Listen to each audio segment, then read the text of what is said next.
A word to the wise, we are an explicit podcast tackling content with adult themes as well as entering spoiler territory if you aren't caught up with us. Today, that would be through chapter 6 of Brandon Sanderson's book, The Shadow of Self. So this is the second book in Era 2, Shadow of Self, through chapter 6.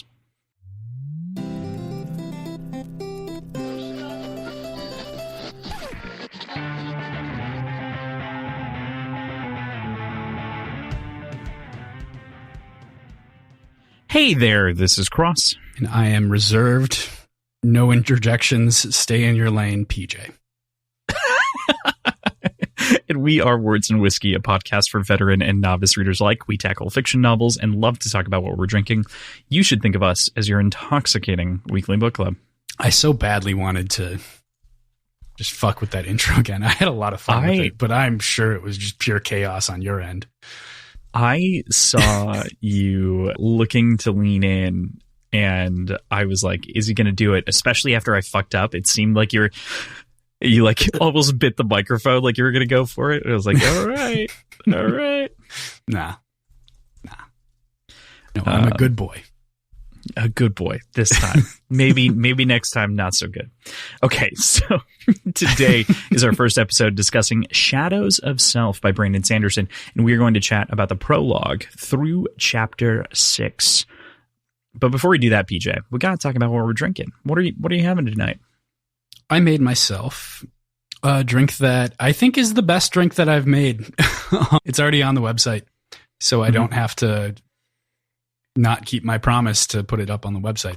But it is the port lemonade.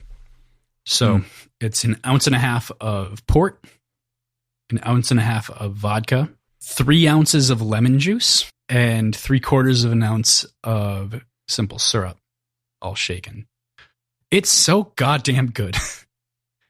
And I got this new port that I hadn't tried before, but I have always really loved Bogle Phantom, which your parents turned me on to. But specifically, I learned the reason why I love it is because of its inclusion of Petite Syrah. And it's quickly become one of my favorite, or it has continued to be my favorite grape varietal for wines. And this is a Petite Syrah port from Bogle. Sounds delicious. It's really good.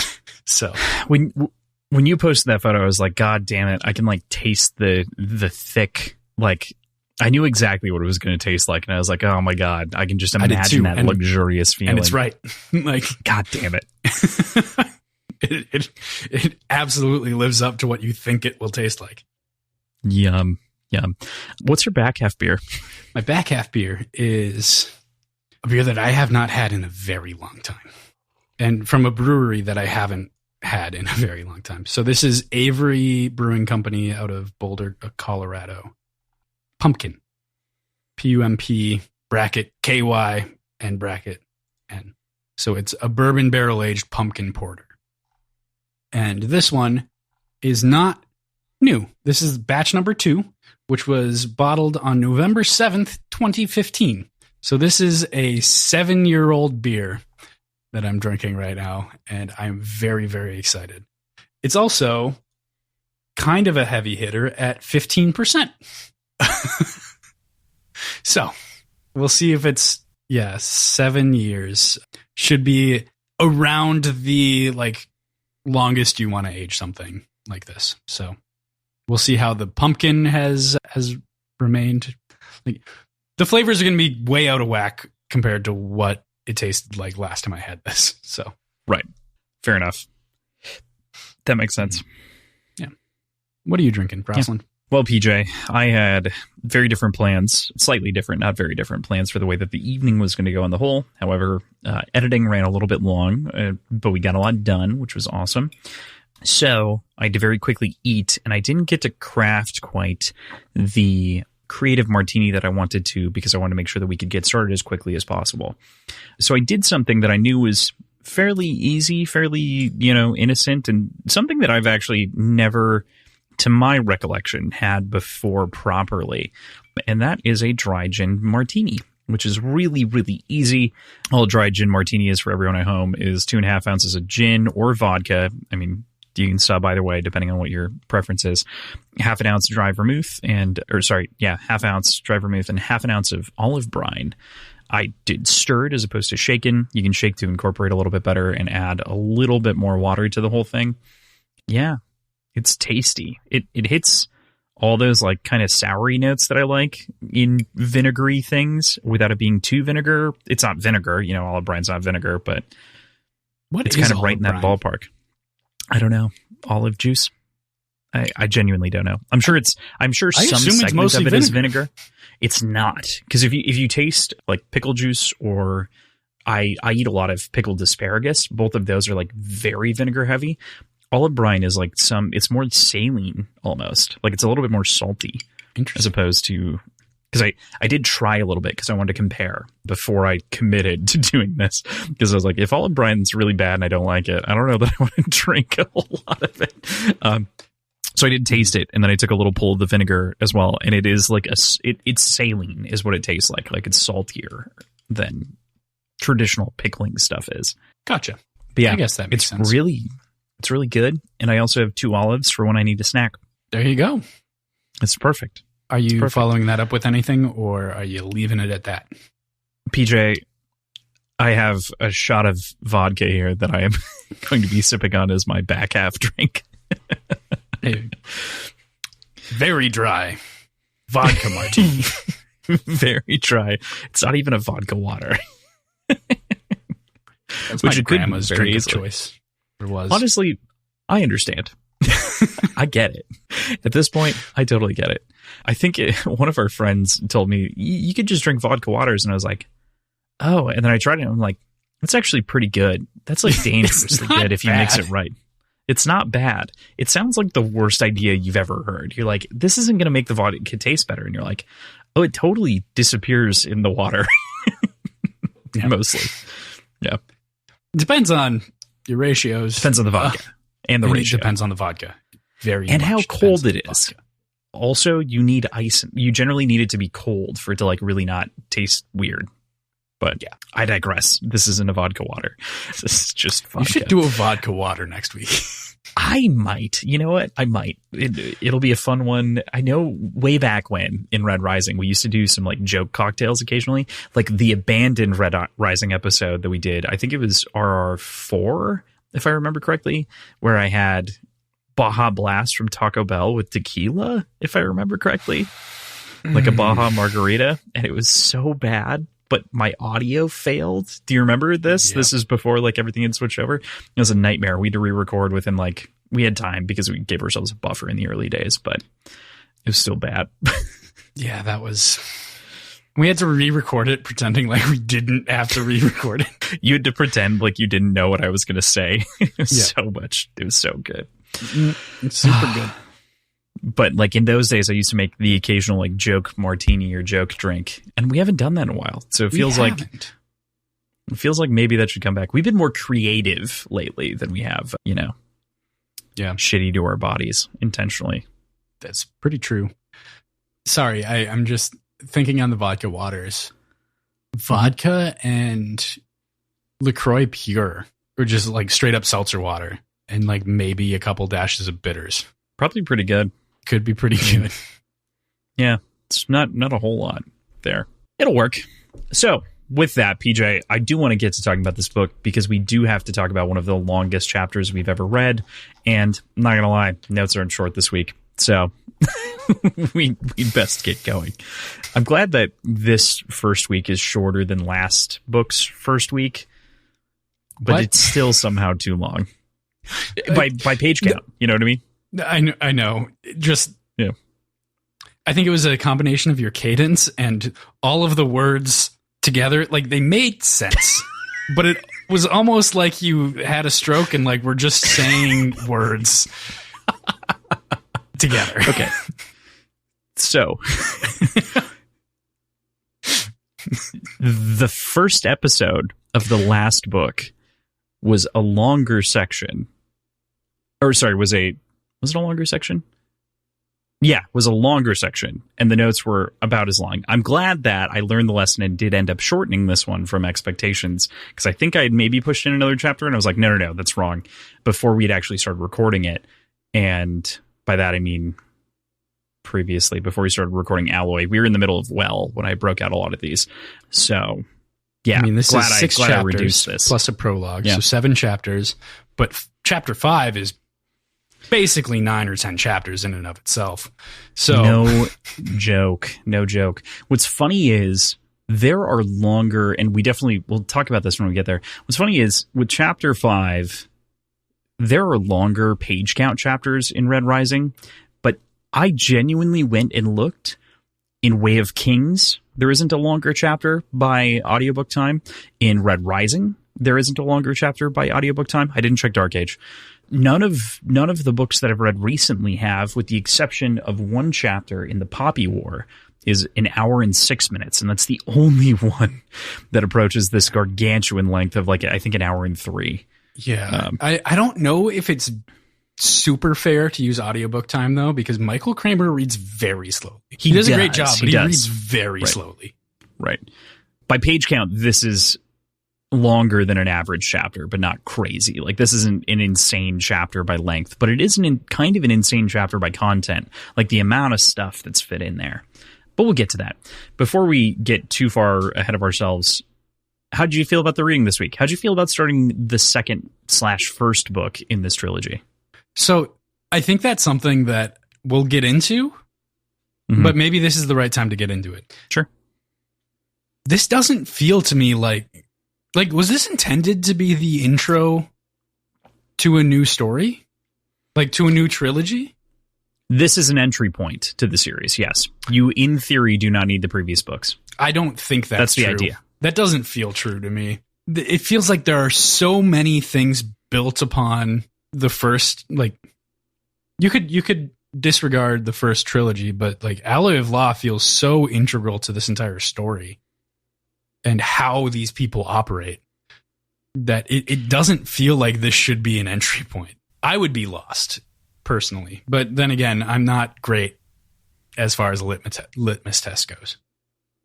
That's definitely fair. All that I'm saying is, like, it's intended to be marketed as such, and, like, that was kind of the pitch or the idea is, like, okay, this was like a one-off, and now this is the trilogy. This book is written as a trilogy. Fun fact that actually I didn't know until last week. He started writing this book in the middle of finishing The Wheel of Time.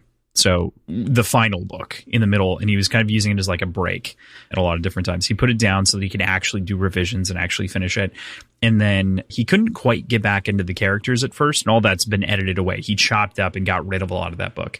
But because he couldn't get back into the characters, he actually wrote the next book, Bands of Mourning, before he finished this book. So he wrote what is intended to be book 2 because he knew where it was going to go, but he couldn't get into, like, the skeleton and the outline. It wasn't working for him, right? So he wrote book 2, then came back and wrote book 1, and then just this last year wrote book 3 in the trilogy. I get that. Use 3, 2, and 4, please. What? Oh yeah, sure. I was just referring to the trilogy. Yeah, I know. I totally get it. Yeah, but that's fucking with me a little bit. No, and in general, I don't think that it's better to not have Alloy of Law read before. I would agree with you. I think that it is almost necessary. But I think that a lot of the reason that we get some of the stuff that we get this week is because it assumes that you may not have, if that makes sense. Like, we get to see Wax use his abilities. We kind of get those introductions. We get those in all of the Mistborn books variously. Like, there's always a first scene where it shows off the magic system. Mm-hmm. But I think the entirety of part 1 to me is really meant to resubmerge the readers, and then to also, if there are new readers jumping on, to glom them onto the story. Okay. He's got to get you invested in it, like the idea of it. So I don't think it's the best way to read it. That's why we read it. Obviously, we read Alloy of Law before we, went in. If there was a better way to read it, we'd read it the best way. But yeah, that's true. I also need to remember that I'm not the typical use case.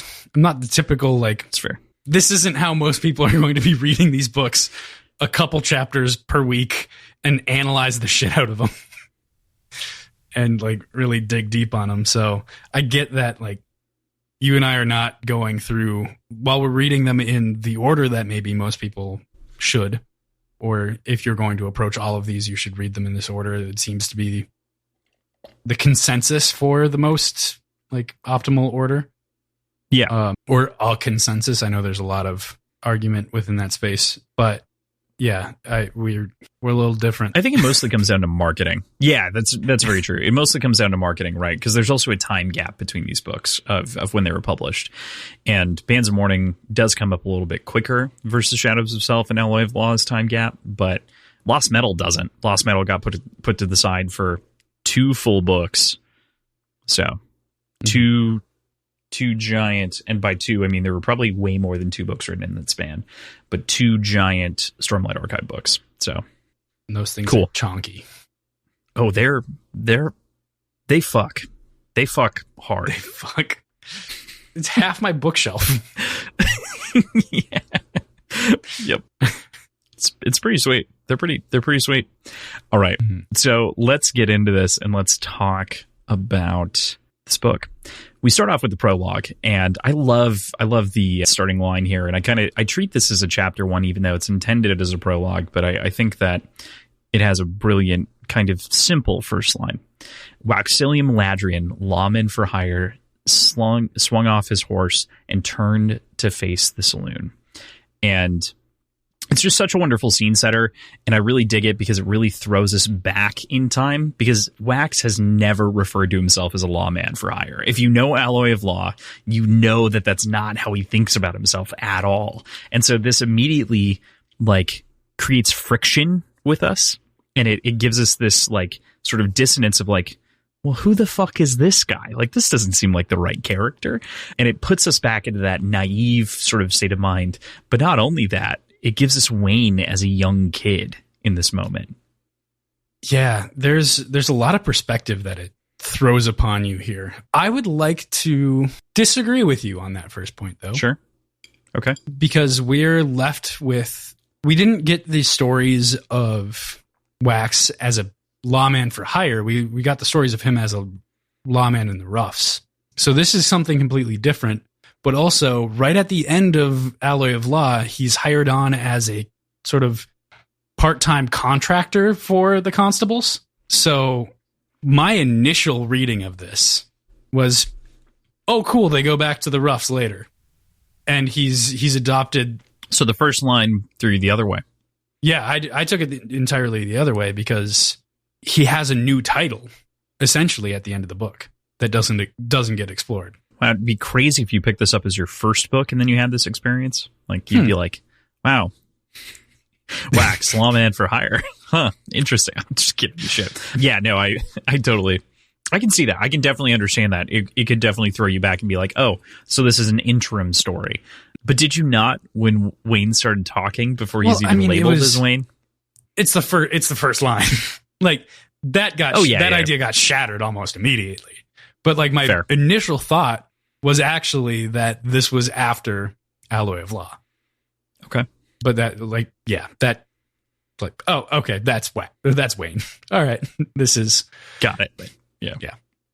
But there's sort of the perspective that got sort of dialed in for me was that we know Wax and Wayne aren't that far off in age. Wax is older. I think it's a decade or so, but it's not that bad. I don't know if it's really defined or described in the first book, but they seem to be similar in age at the very least. And seeing that Wayne is a 17-year-old kid, for me, made me realize how young Wax is here and how inexperienced and green he really is going into this sort of daunting task. Yeah, definitely. Worth pointing out is it is about 10 years. That is about the time frame. 10 to 11 years is the estimate. Okay. But right around there. Or, excuse me, somewhere between 9 and 11 years. Not perfectly clear.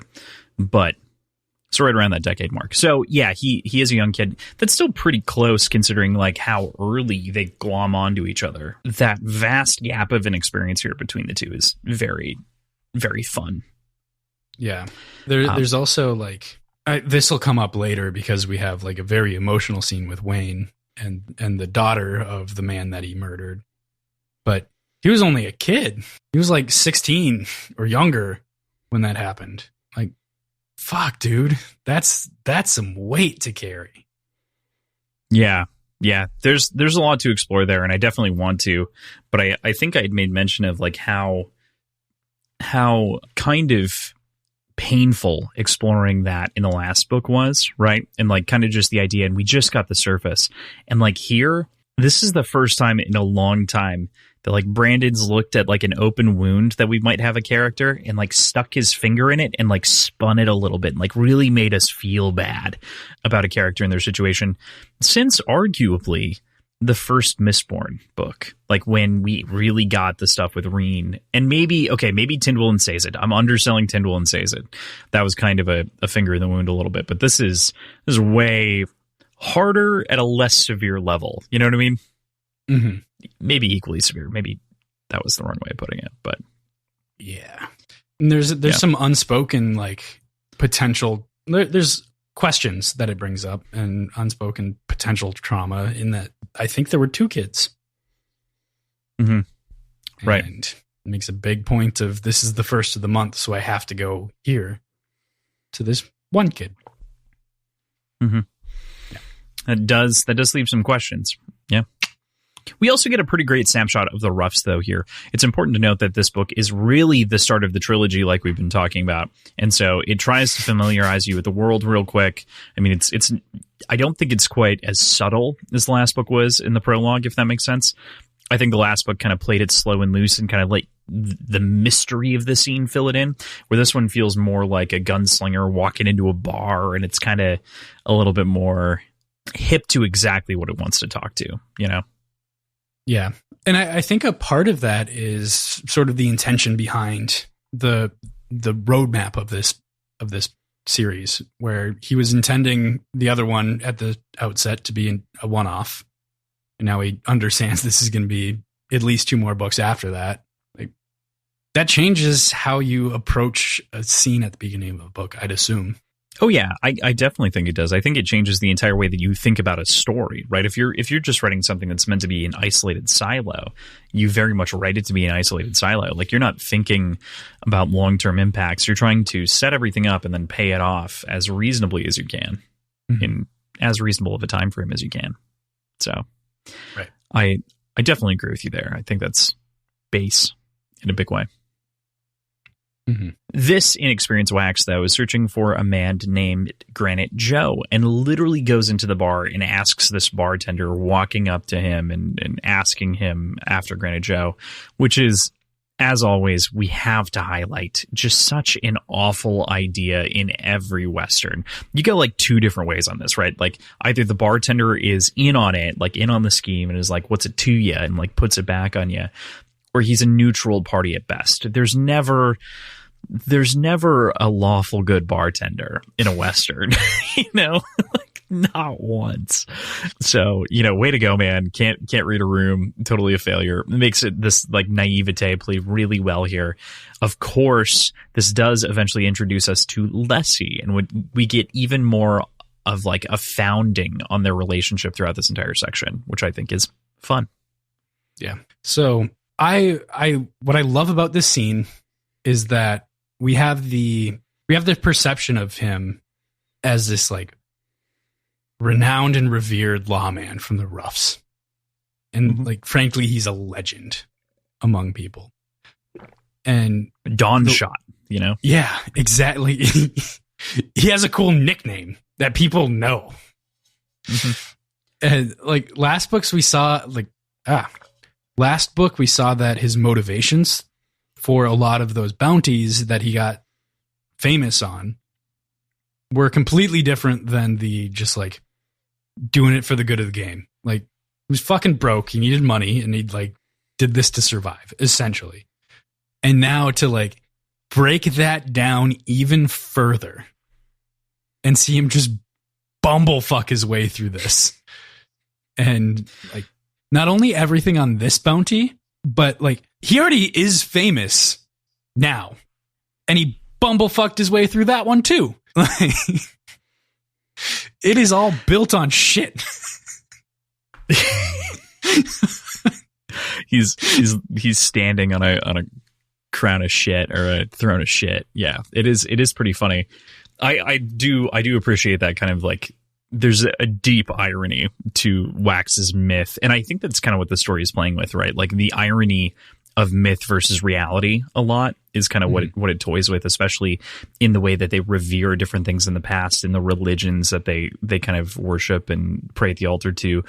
They make bigger deals of things than they actually were in some ways in context. You know, the Catasandre, as it were, was a big fucking deal. So like, that's not necessarily a myth, but like Terrace of Old and like there's a lot of that kind of lingering in the background of the story that I don't think was there in the first book fully, but I think now it's really embraced that. It's kind of putting it in the foreground of like, trust what you see, not what you hear. Yeah, exactly. And this further breaks down what we've already lowered our expectations to. It just, the bottom falls out for Wax as we go. Yeah.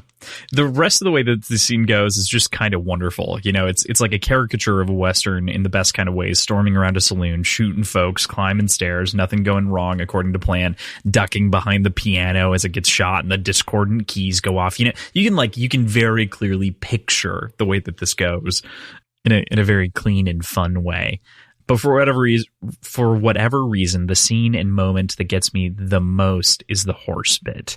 The bit with Destroyer, who's off running away from shit, unless he's like, you named your horse. And he's like, I thought it would help. Like, there's just so much like fun shit in that moment that I love it. I totally agree with you. I am totally on board with that. I felt like the first book, clearly, as intended, felt like a Western. This blows that feeling out of the water. Like, this feels like a contained Western show. Yeah, exactly. I don't feel like caricature is stretching it too far. You know what I mean? Like, it does feel like it's imitation is maybe better, not a caricature. Yeah. And I honestly, when I talked to you about this before, when I first read this prologue, I'm like, I don't think I like this very much. It feels clunky. It feels weird. The dialogue doesn't work right. I don't know. But then like you mentioned it thinking of it as a caricature of like a Western. I'm like, oh, okay. I'll frame it that way. And it feels great. Yeah. It's interesting how that framing can kind of change things. And I think especially on first pass, especially if you've read Alloy of Law, it's hard to shake your understanding of Wax to some degree. In my head, at the very least, it's like, even if you tell me he's young, this doesn't match up. Like, this isn't the guy that I know. It's like, yeah, he doesn't have 2 decades of experience yet. You know, like he doesn't have all the things that are going to come with his time in the roughs, really. But it wasn't just his character. It was all of the dialogue, and like just all of it felt less fluid than what I would have expected from the way I've come to know Brandon to write. That's fair. That makes sense. But, of course, we then finally make it to Joe, and a twist is revealed. Like Leslie had originally said, everyone here is working for Joe. Thankfully, she portrays the man on a strange like compliment or comment from Wax. I think your legs are pretty. Like, Brandon, we got to talk. Well, he's already said it before, though. It's the second time saying it. It's a repeat joke, but it wasn't a good joke to begin with. Like, it wasn't. It was like, well, the first time I got is a bumbling compliment. Yeah. First time was a bumbling compliment. Yeah.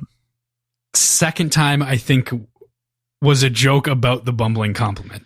And I think it works, but it only works because she already decided she was going to shoot Granite Joe. It's true. Yes, I would agree. This is where like we step back into that idea of like caricature in this moment is like there is that like kind of this is funny if you are in on the scene, like if you kind of like the idea and like get what he's going for. Otherwise it's like, dude, like anything is funnier than that. Yeah. Or like more important to say before you die. Like you could crack a better joke, Wax. We know you can.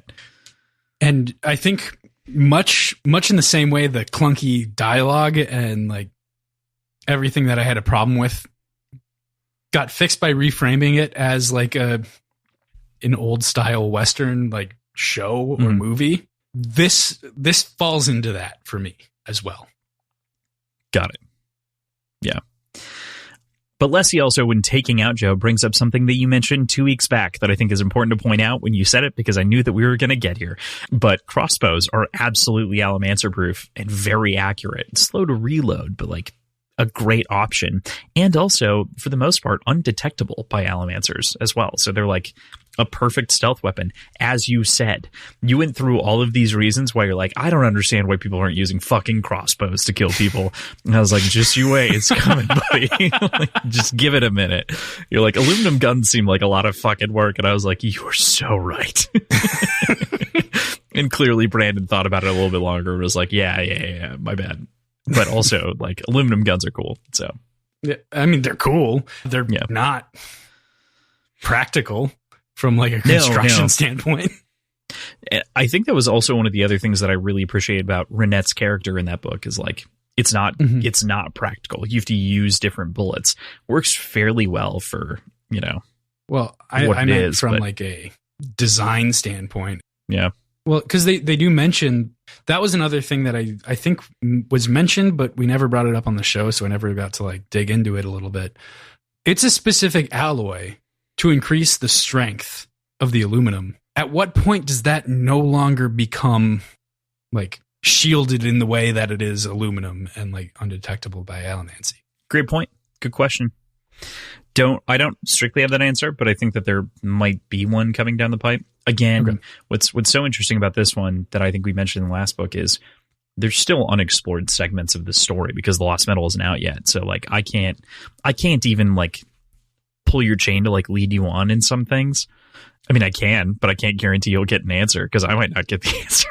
So I don't know.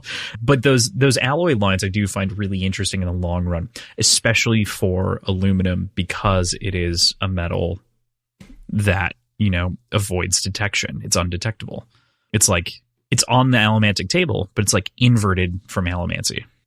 Yeah. So I have problems with it. Okay. I have problems with that. But I know we'll see. Fair enough. I know we'll see. We do get a bunch of mentions this week variously about things being aluminum lined many times. Hats, quite many hats, many tinfoil hats everywhere, but aluminum foil. That also. Aluminum jackets, The hats thing, I do not like that. Why? Because it's never like, it doesn't seem... Okay, so... Here with is all, the like, with all of allomancy, we're dealing with like center of gravity, and like the entirety of a person. Okay, that's not necessarily true. With steel and iron, we're dealing with center of gravity. Yeah. Okay, just saying. But to kind of cover half of someone's head and say, yeah, that fixes all emotional allomancy. Cool. Why does that make sense? Why does that make any sense? Because brain? I was being real dramatic and your timing was so good. Because brain, bud. I don't know what to tell you. Have you considered that maybe they're wearing the hats and it's not effective? Like a bunch of paranoid rich people. I think even in Alloy of Law, there was like a comment stating it as fact that having having a tin lined hat could block emotional allomancy. Aluminum, but yeah. Tin foil. Sorry. Basically. Yeah. Bringing that up. Yeah. That makes total sense. It being a sort of placebo. I just felt like there was something stating it more concretely somewhere. So again, I don't want to spend too much time confirming or denying. They do make mention of it. Wearing an aluminum helmet can protect the user from emotional allomancy in Alloy of Law. I did have to double check, but there you go. If emotional allomancy is affecting a centralized location in someone's head, that has to be visible and has to be like in line hypothetically, somebody could be standing underneath all of them in an underground bunker, like in the basement. Would that work? Maybe. Like Breeze was in that room off to the side in that meeting with Kelsier. That's a cool idea. I'll tell you what, we're not done learning about aluminum. We're not done learning about most of these metals. So that's fair. Sorry. Diatribe. No, I mean, it was worthwhile. I led us there intentionally. I knew it was going to come up eventually, so it was better to do it now. We're going to talk about this hats in just a fucking second, but I do want to end this scene as it ends pretty fantastically. She murders Joe with his crossbow, as we mentioned, arrow to the neck, and the trio make their escape on the back of Destroyer, marching off into the sunset. That, to me, is the epitome of both the Western and the Indiana Jones moment, where he hops off the train, makes it off on the horse, and, yeah. Great. PJ is showing the camera lens closing gradually as they fade into the distance in the glowing sun. And I so totally agree with you. Any thoughts? Did you like the end? Was it fun for you? It was fun. And then we get to fill in the blanks. Like we get the meeting of Lessie, and we get the demise of Lessie in both prologues. Yeah, and I think that it's such an interesting inclusion because it highlights that relationship in a big way. And they're mirrors of each other in that way, which is fun. We can understand why Wax is heartbroken. So, does this mean she's no longer a fridge? To be fair, that's not a completely unreasonable question. I don't have the answer for you, but I think the answer is yes. I think that this is a defridging to some degree. I don't know. I can't firmly answer that. Leave it in the comments. Somebody else let us know your opinion on if this ends the fridging from the first novel. Cool. All right. With that, we get into part 1 of the book. We're going to cover the entirety of part 1 and a part of part 2 inside of this episode. But it's been an hour and 13 minutes. Hey, now we did a 23-minute. It's been 50 minutes. Yes, it has been a bit. Okay, shutting up. Fuck, we're so fucked. All right. So world building. I really think of part 1 as world building the part. To me, none of these have subtitles. There's no subtitles for any of these. But I feel like part 1 is world building the part very clearly. It is entirely getting you reinvested. It has its own self-contained murder that matters. Maybe ? We don't really know. It's kind of a tie to suit. No murders matter. Kind of tied to suit, but we've got some other stuff going on inside of this. So I just think about it as world building the part. So it's true. It's exactly what it is. In most books, most of this stuff would be covered in a single chapter. However, there's so much going on that it's it spans, 4. Yeah. And within reason, chapter 1 in most books would be a prologue, the murder scene would be the prologue. And then you'd go to chapter 1, 2, 3, and those might just be one chapter. But because this is, again, paced as quickly as it is, they're broken up a little bit more. They're more clearly defined. And I have no problem with that. But I do just, internalize that a little bit. So anyway, moving past it, we get into chapter. Go ahead. What? No. We're going to say something? Fucker? No. Okay. All right. Chapter 1. We move back to our regular timeline, and a year has passed since our heroes vanquished Miles' 100 lives. We find ourselves with a pair of strange characters in the form of Windsting and Flog. They're hosting a party on a misty night, and it's very clear that there's still a lot of mystery and myth around these new mists. Kind of like we had talked about before, this series is focused on myth in a big way.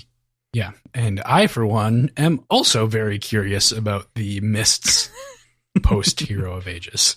I don't know about you, Crossland. I don't think you are anymore because you have the gift of foresight. Blessing of foresight? Blessing of foresight. There we go. There we go.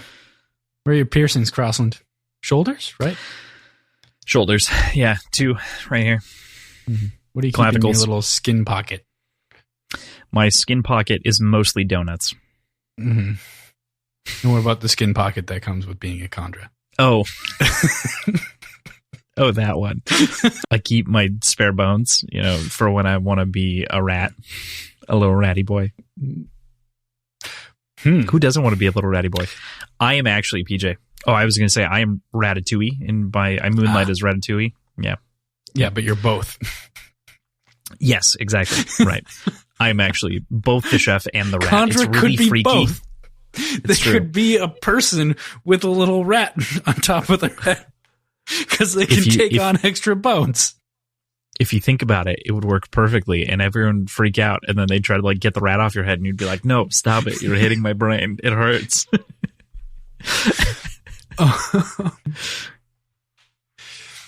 So now I have more questions about Condra, but I don't think this is the place for it. This is not the place for Condra questions.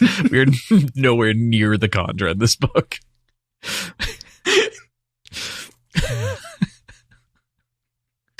We've already met one, though. At least. Oh, have we? PJ's so convinced. Mm-hmm. I'll refrain from asking my Condra question because it's gonna go on a tangent, and you're gonna have to look stuff up. I'm gonna have to cut it.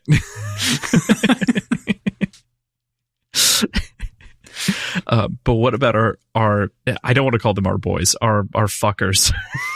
Flog is a great name. I'm naming my firstborn child Flog. Boy or girl? Oh no. Flog is a great name for a baby. Flog is a great name for a D&D character.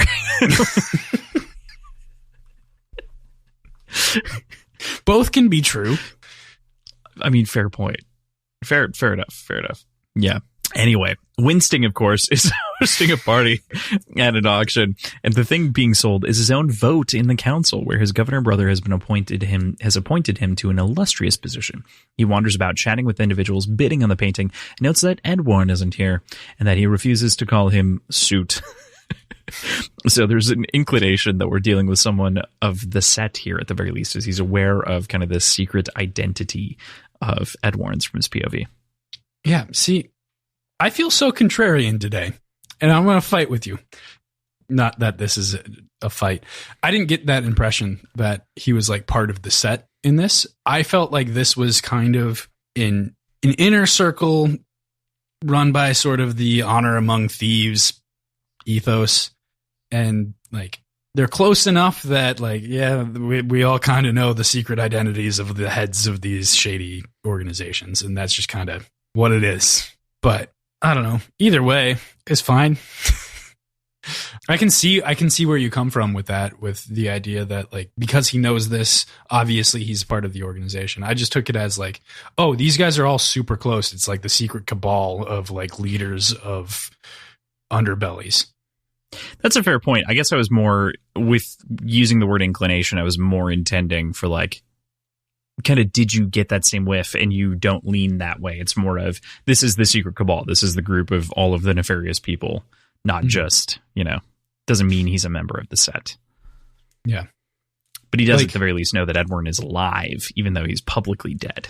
Right.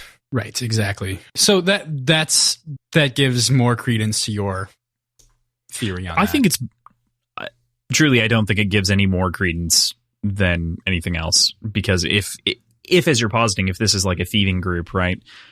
Like you're saying, honor among thieves, if everyone knows, then everyone knows. And maybe the fact is he could be higher up the totem pole, and so that's part of the reason that he knows. Yeah. If nothing else, it gives us some inky ties to like, does the governor know that Suit's still alive?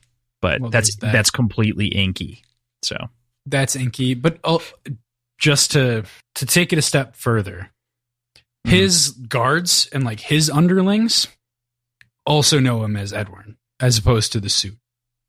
And I would think even the people like below him in the organization, if they didn't need to know his secret identity, they'd know him as the Suit. Yeah, good point. Because Flog, I think, knows. We can give it an assistant some credit. Yeah, you're right. Good call. So there's that. There's also like, these people are there representing their houses, like as normal standing houses within the community. And they just know that they're corrupt and they're shady and they do shady shit. Right. So it seems to me this is more of just kind of an inner circle kind of deal. Yeah, I think that makes sense. And again, I'm not 100% on either side of this necessarily. That's why I use the word inclination, because there's some sponginess there. We're not sure. And it doesn't matter because they're all fucking dead anyway.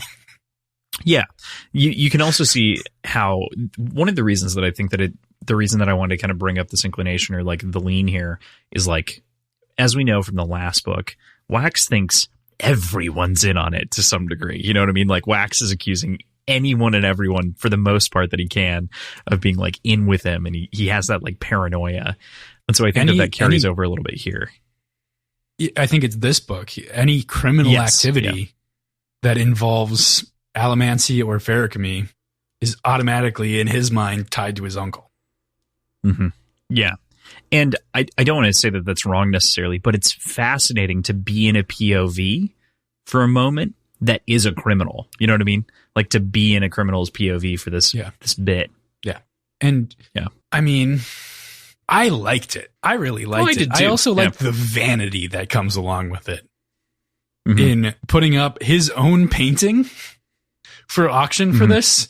And like everybody's coming up to him and he's like, this piece of shit. Like, this looks like garbage. He's like, no, I think this is a very nice painting and you should pay lots of money for it. Look at her ashen cheeks. Yeah, I totally agree with you on that. I think that it is wonderfully rendered. Yeah, no notes. I think that the scene is still almost, and I don't think this is not a negative in my brain at all. There's almost something still like cartoonish about it in a way. Like it is not as cartoonish as the intro is, but it's still like kind of crunchy and how like villainous and like mustache twirly, but he's intentionally that. Like this is a guy who has built his entire career around being knowingly mustache twirly. So like it fits, it feels right. I mean, I think there's something to be said and conclusions to be drawn about the decision to draw someone covered in ash for this, to evoke the sort of noble society of like the Lord Ruler and how they operated and conspired. I felt like that was genius. And I don't know if it was intentional. I assume it was, but I loved it. But yeah, definitely mustache twirly and cartoonishly evil. Yeah, and that's not to say that you can't be a mustache twirler and be an intelligent character. Like, you know, I think of for sure. Number one example is Blofeld from Bond, right? Like one of the best Bond villains and like the long-term runner of Spectre and everything else. Super much twirly, like bad, but at the same time, like really complex and deep. So, yeah, I don't mean that as a bad thing. Anyway, however, the woman that Dowser appears to be with, he believes to be a spy, according to Winston's own instinct. What do you make of her and the interaction surrounding? I really didn't think of much at the time. Mm-hmm. Like my first time reading through, I didn't think much of it, even after he immediately says, like, she's a narc. Like, it didn't throw any specific red flags, but I assume at this point she's our perpetrator of like the instigation of the firefight. Okay. Just based on the fact that there's something fishy about her from the perspective of our point of view here. And I don't remember her being specifically detailed later on as one of the bodies, but they don't really describe many of them in general. My gut instinct is that she's the one that sets all this off. She's not with the police, but she's also not there for what she says she's there for. So, yeah, I think that she is a fascinating character because there's still this question of who exactly she is, right? Like we think we know. It seems to be Idashwi, right? But we aren't able to confirm any of that at this point. And like, what's Idashwi's involvement? Like, it's still a big mystery, even at the point that we're at right now. Yeah. And she can't tell us because she's dead in the kitchen. Yes. Yeah, we'll get there. But wow, what a scene, you know? Like man. I've mentioned this before. I'll mention it again. Era 2 to me is better than Era 1. I love Era 2. I love Era 1 for a lot of reasons. It's a wonderful fantasy story in a lot of ways. But I think the way that Sanderson's writing has grown more than anything else, and like the way that he frames scenes and builds characters, is just more my shtick, and is more what I gravitate towards in stories. Mm-hmm. So, yeah, loving the story so far. I have more problems with it so far, but those are surmounted by my love for it. So yeah. I understand. Yeah, I think we'll get there. So yeah, I don't doubt it. Of course, gunfire breaks out in this moment, and Flog and Winsting retreat to his office. Flog comes back, stating that everyone is dead, and Winsting sees this as an opportunity to flee. Except before he received a response, his throat done be slit. Ooh.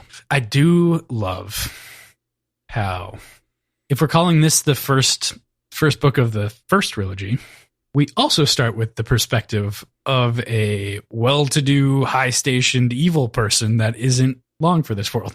Very true. Yeah, that's a great parallel as well.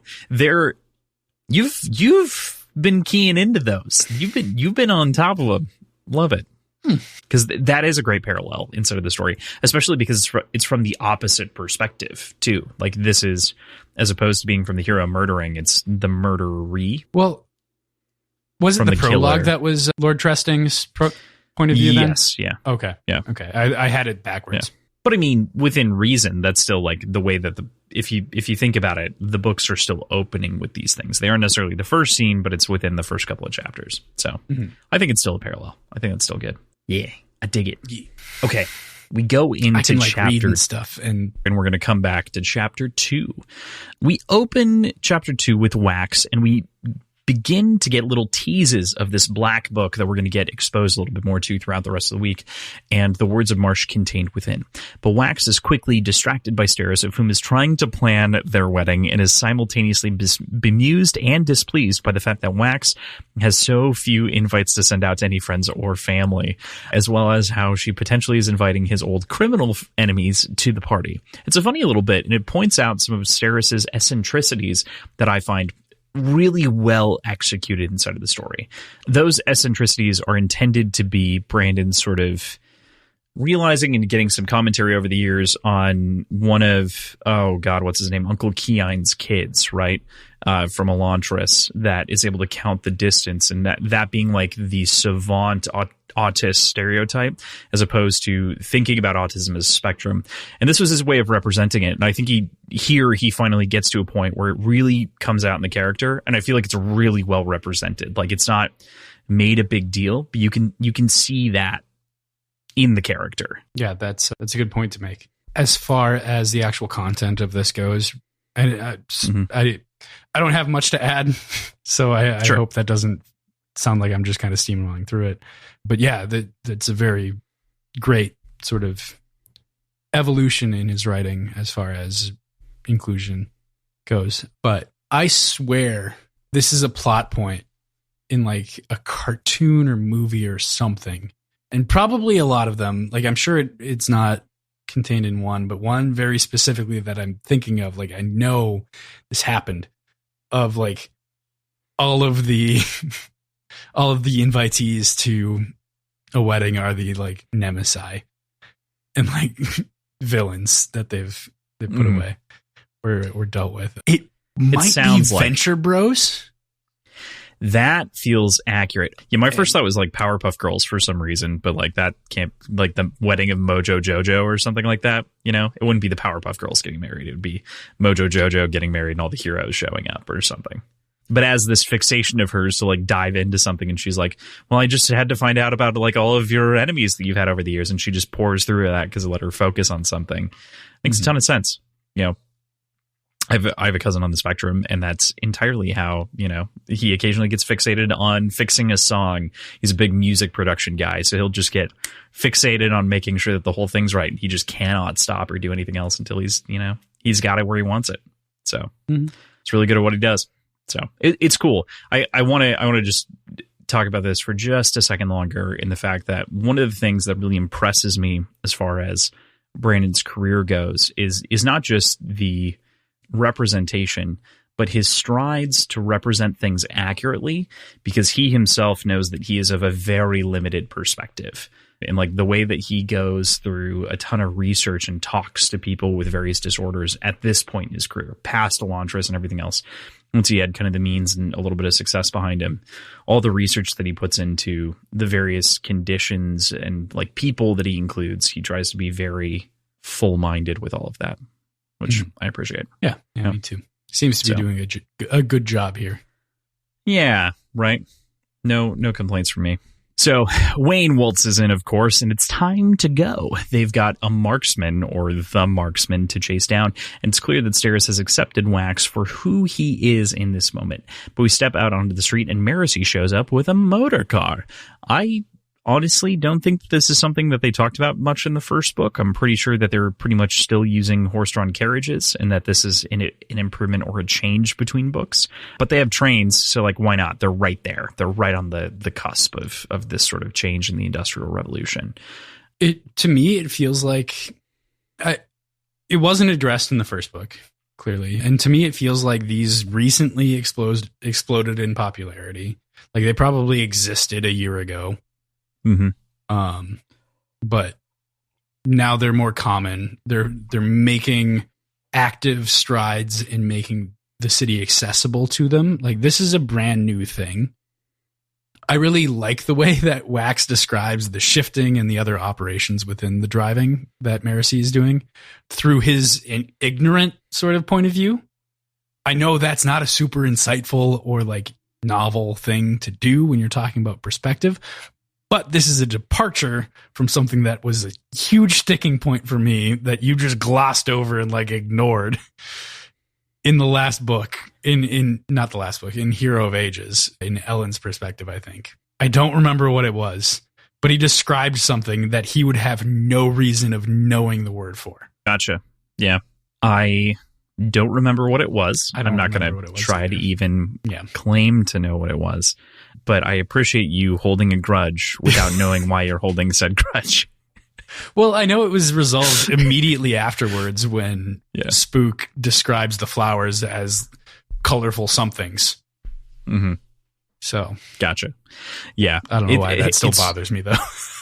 I was recently listening to one of Sanderson's podcasts, and he talked about revising The Way of Kings for the 10th anniversary edition and like the current editions that are being sold. And he was like, man, I used this analogy so many times, and there's no fucking way that they would have known about that detail. Like, there's no way. And I can't believe we didn't catch that. And like, not a whole lot of people pointed it out or anything like that, but like, very, very subtle. I don't want to give it away necessarily because it's a little bit of world building, but it's just such a small thing. And it's like, I didn't even flinch at it when I listened to the audiobook, because I don't assume that they went back and corrected the audiobook. Maybe they did. You know, it's still Michael Kramer, but yeah, I don't know. It was interesting. Anyway, I do want to wrap up kind of the idea or the question here, which is we catch up with the chase that they're kind of going on, and they arrive at the breakouts, and they quickly find themselves breaking after the marksman, or Marks, as he dashes between streets. And gosh, this is just an excellent chase scene. Like, this is wonderful. All of this, like, this whole section feels very, very tight as far as chase scenes and action scenes and resolution scenes, and like it's all very fluid, well put together, and just goes. It just goes. It just feels so good. But that's how we get to a scenario where we have like how many perspective switches do we have in the 5th chapter? We have a lot. So there are 3 POVs, but I think we swap perspectives like 6 times. Yeah. 6 or 7. Like, but it all feels good. Like all of this just rolls, and this is no exception to that. It feels great. But I did want to make mention, we're not quite there yet, obviously talking about this a little bit later. This is something that I think King geniusly employs in a lot of his writing. We obviously haven't read anything outside of a short story, and you haven't read anything else of King's. But like, he is so good at tying this together, and this feels like something that Sanderson has picked up on or started to like key into in a big way along the course of his writing career, after having to write and having written, I think at this point, 5 giant epic fantasy novels in the form of 2 Stormlight Archive books and 1 or 3 Wheel of Time books. Like, he's finished some meaty boys, and so like he's gotten good at this naturally. He knows POV now, I think, a lot better. Yeah. So it's fun to also be tracing Sanderson's growth through the work as we're following it, which I think is another fun thing to kind of point to. It's something we pointed a lot to, I think, back with Red Rising, and so I think it's important not to ignore it now that we're, here with Sanderson. Like, skip over it. Well, the first trilogy's all Darrow. There's no like POV change. No, but we talked about how he became a better writer. I'm not just talking POV changes. Okay. Yeah, just strictly how writing changes and improves and develops, and how you can see how he was a writer before and how that's evolved into who he is now. Yeah. Yeah. Totally. That's my point. But eventually, of course, yeah. Thanks, buddy. Eventually, Wax catches up and leaves his mark with a haze killer round that he manages to launch into the man as he's facing a fellow steel pusher. We get a sense as he finally gets close enough to have the conversation about why Wax is chasing him, and it gives him a sense of justice about the wrongdoing that Marks has committed here. He's killed a child, even if it's on accident, and that makes him a more worthy chase than any of the others out there. Yeah, it's great, like, good evil kind of showdown. We obviously get more nuance and complexity. There's the fact that it wasn't intentional, but either way, no matter what, it's an egregious offense. And playing into that sort of emotional response is, I mean, it shows that Wax isn't just a robot for the law. Like he's ranking the worthwhileness of this chase based on the severity of the infraction, regardless of if the law like has any difference in it technically. Right. And Wax is, again, like we had mentioned earlier, he's kind of the special case law guy, right? Like he's not the he's not your conventional constable. And so he's got a very different approach to what he's doing and what he chooses to chase and what he chooses to handle.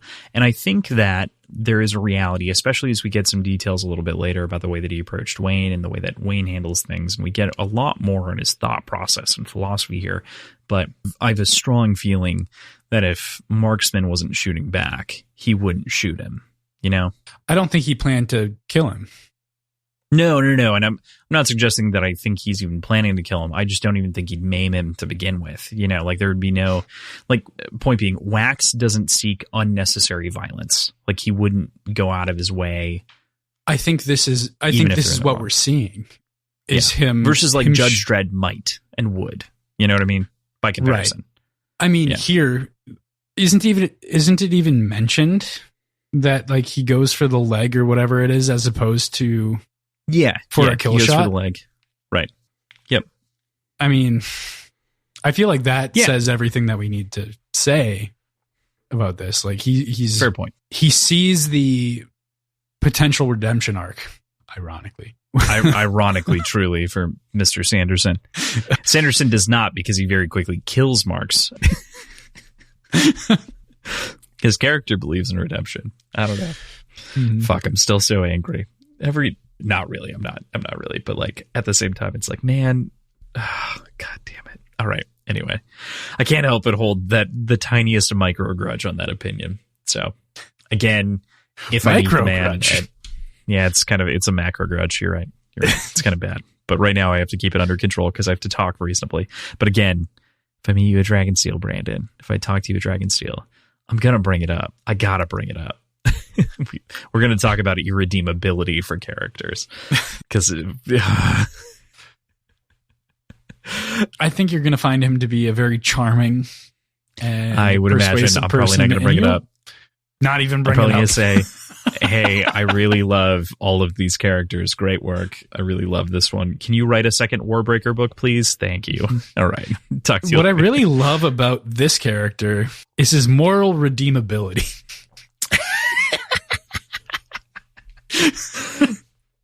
Be like talking about Wayne, right? Who's literally a character who's done like an egregious wrong and is like earning redemption actively. This is one of the three characters that I really wanted to talk about in that episode, but we weren't there yet. And now it's like, now do you get my rage with like a very obvious example where it's like, come on, dude, like you write about this shit, I don't know. Yeah. We don't need to spend too much time on it, but that's part of the reason that I was irked, is because, especially as I had chatted with a couple of the people on our Discord about it, this was one of the best examples, because Wayne has such a tortured past and is like actively putting his all into overcoming that. And so you're telling me that despite doing everything that he can outside of being possessed by a demon when he killed the person. So I would like to make a small argument just for the sake of thinking about it. Sure. Wayne is putting everything he has into trying to overcome that flaw, and still hasn't forgiven himself for it. Whereas the forgiving yourself and redemption, I think, are two different things, but continue. I know, Sorry. I agree. But yeah, the argument brought up being like Anakin Skywalker. That's a reveal of something horrendous that he did that wasn't like a part of his decision-making process in the future, and was just kind of a horrible thing. Mm-hmm. And it doesn't seem to really affect his decision-making. Like, backing up. As far as just exactly devil's advocate argument goes, it's not a well thought out or like skeletonized argument, but there's a difference there, I think. So in my head, the proper comparison instead would be the end of Return of the Jedi, when Vader kills the Emperor and then opens up to his son and does the right thing and puts balance to the Force in this moment. Is that redemption or not? Like, that to me is the redeeming moment, right? Or that should be considered redemption. And Brandon's argument is no. But does he kill the Emperor? I mean,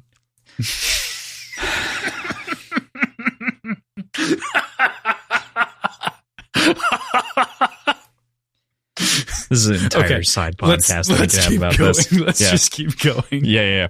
But I appreciate what you're saying, because I do think that in that context, yes. But I think that those are coming at this from different angles. I do think what you should do is you should watch Multiverse of Madness and then watch the episode, and we can do a full fucking thing about it, and we can talk about the argument. We'll do it as a symposium. Let's fucking do I'll this. rewatch it. We're going to tear down we're gonna an opinion on a symposium. We're going to invite Brandon Sanderson on it. No, we're not. I mean, we might, but he's not going to say yes, so it'll be fine. I don't care. The coward said no. And the coward didn't respond, more likely. Okay, anyway. I do. Yeah. We'll get into it. Okay. Eventually, Marks is just barely out of reach again from Wax when he catches a glimpse in the crowd, that of Bloody Tan, and that shocks him and stops him in this moment, and he's just floored by this sort of possibility of this man that he saw shot in the head previously in the Prologue of Alloy of Law, and he just comes and flashes back into his memory, and he swears he sees him in the crowd. Marks escapes during this time frame, and Wax is picked up by Wayne and Marcy in her car. This feels very like thriller movie-esque, you know what I mean? Where you like see the dead person in the crowd. But I mean, it feels the immediate, like, it's not a comparable, like, emotionally or like situationally, it's not comparable. But for me, it's comparable to the intro scene to The Newsroom. Oh, interesting. Actually, not wrong.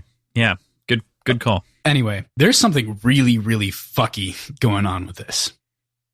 And there's a couple little like notes that understandably get glossed over like very quickly, but like it feels like there's some sort of time jump and memory lapse that happens. Like Wax comments about being surprised by how quickly Marcy was able to catch up with him with the car. Like, she shouldn't have been able to catch up that quickly.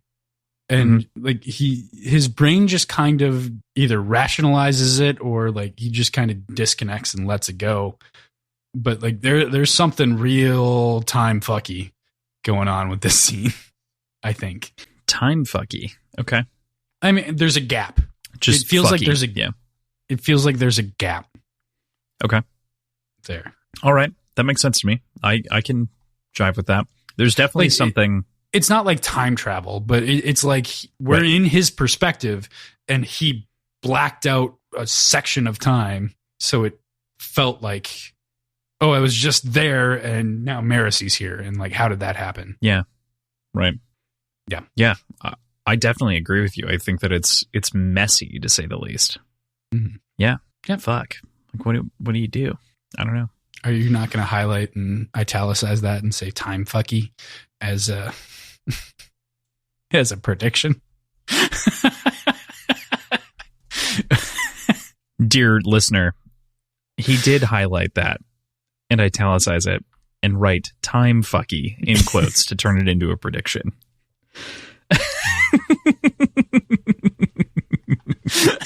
Chapter 3. We open with a chapter from Wayne's perspective, talking to his hat and warning him to keep safe.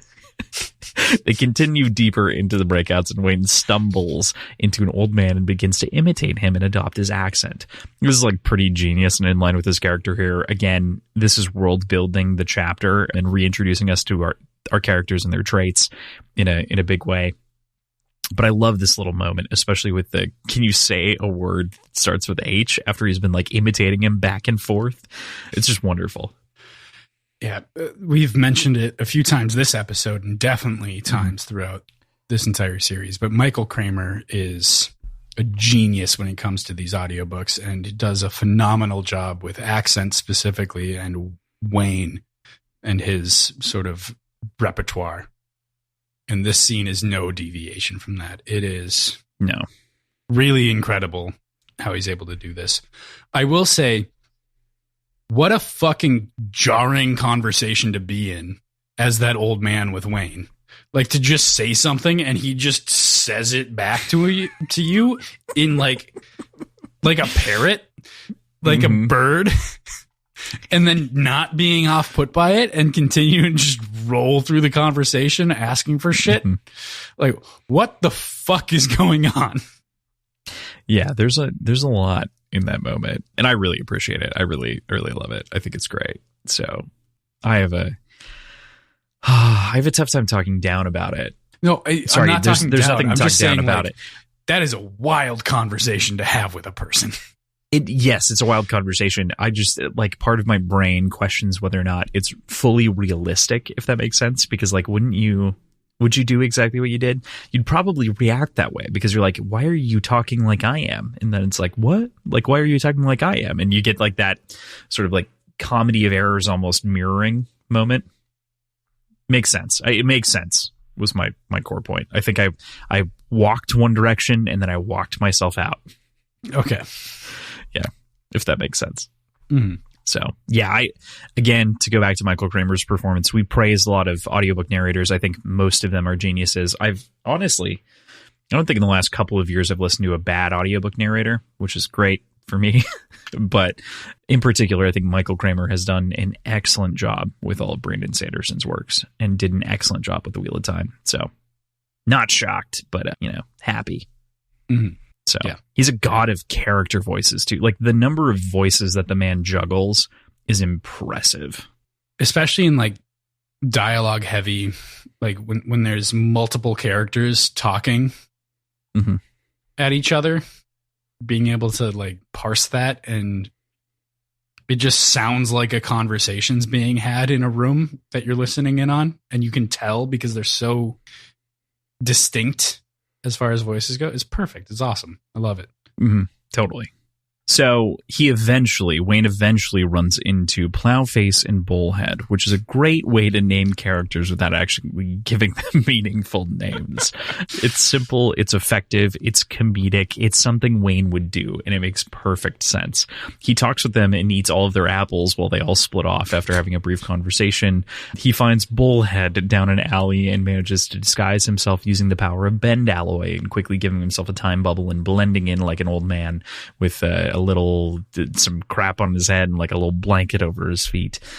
He does eventually hear Bullhead spilling information to Marks, saying that the Connors are here, and confirms that to Marks before getting up and starting a fight with him. Wayne very quickly catches him, bringing him back to Marcy and Wax inside of this moment. It's just a wonderful, full-blown, here I am, my name is Wayne, here's what I do, scene. Yeah, it's great. And I had made the case that you need to listen to Alloy of Law before listening to this, or read Alloy of Law before reading this.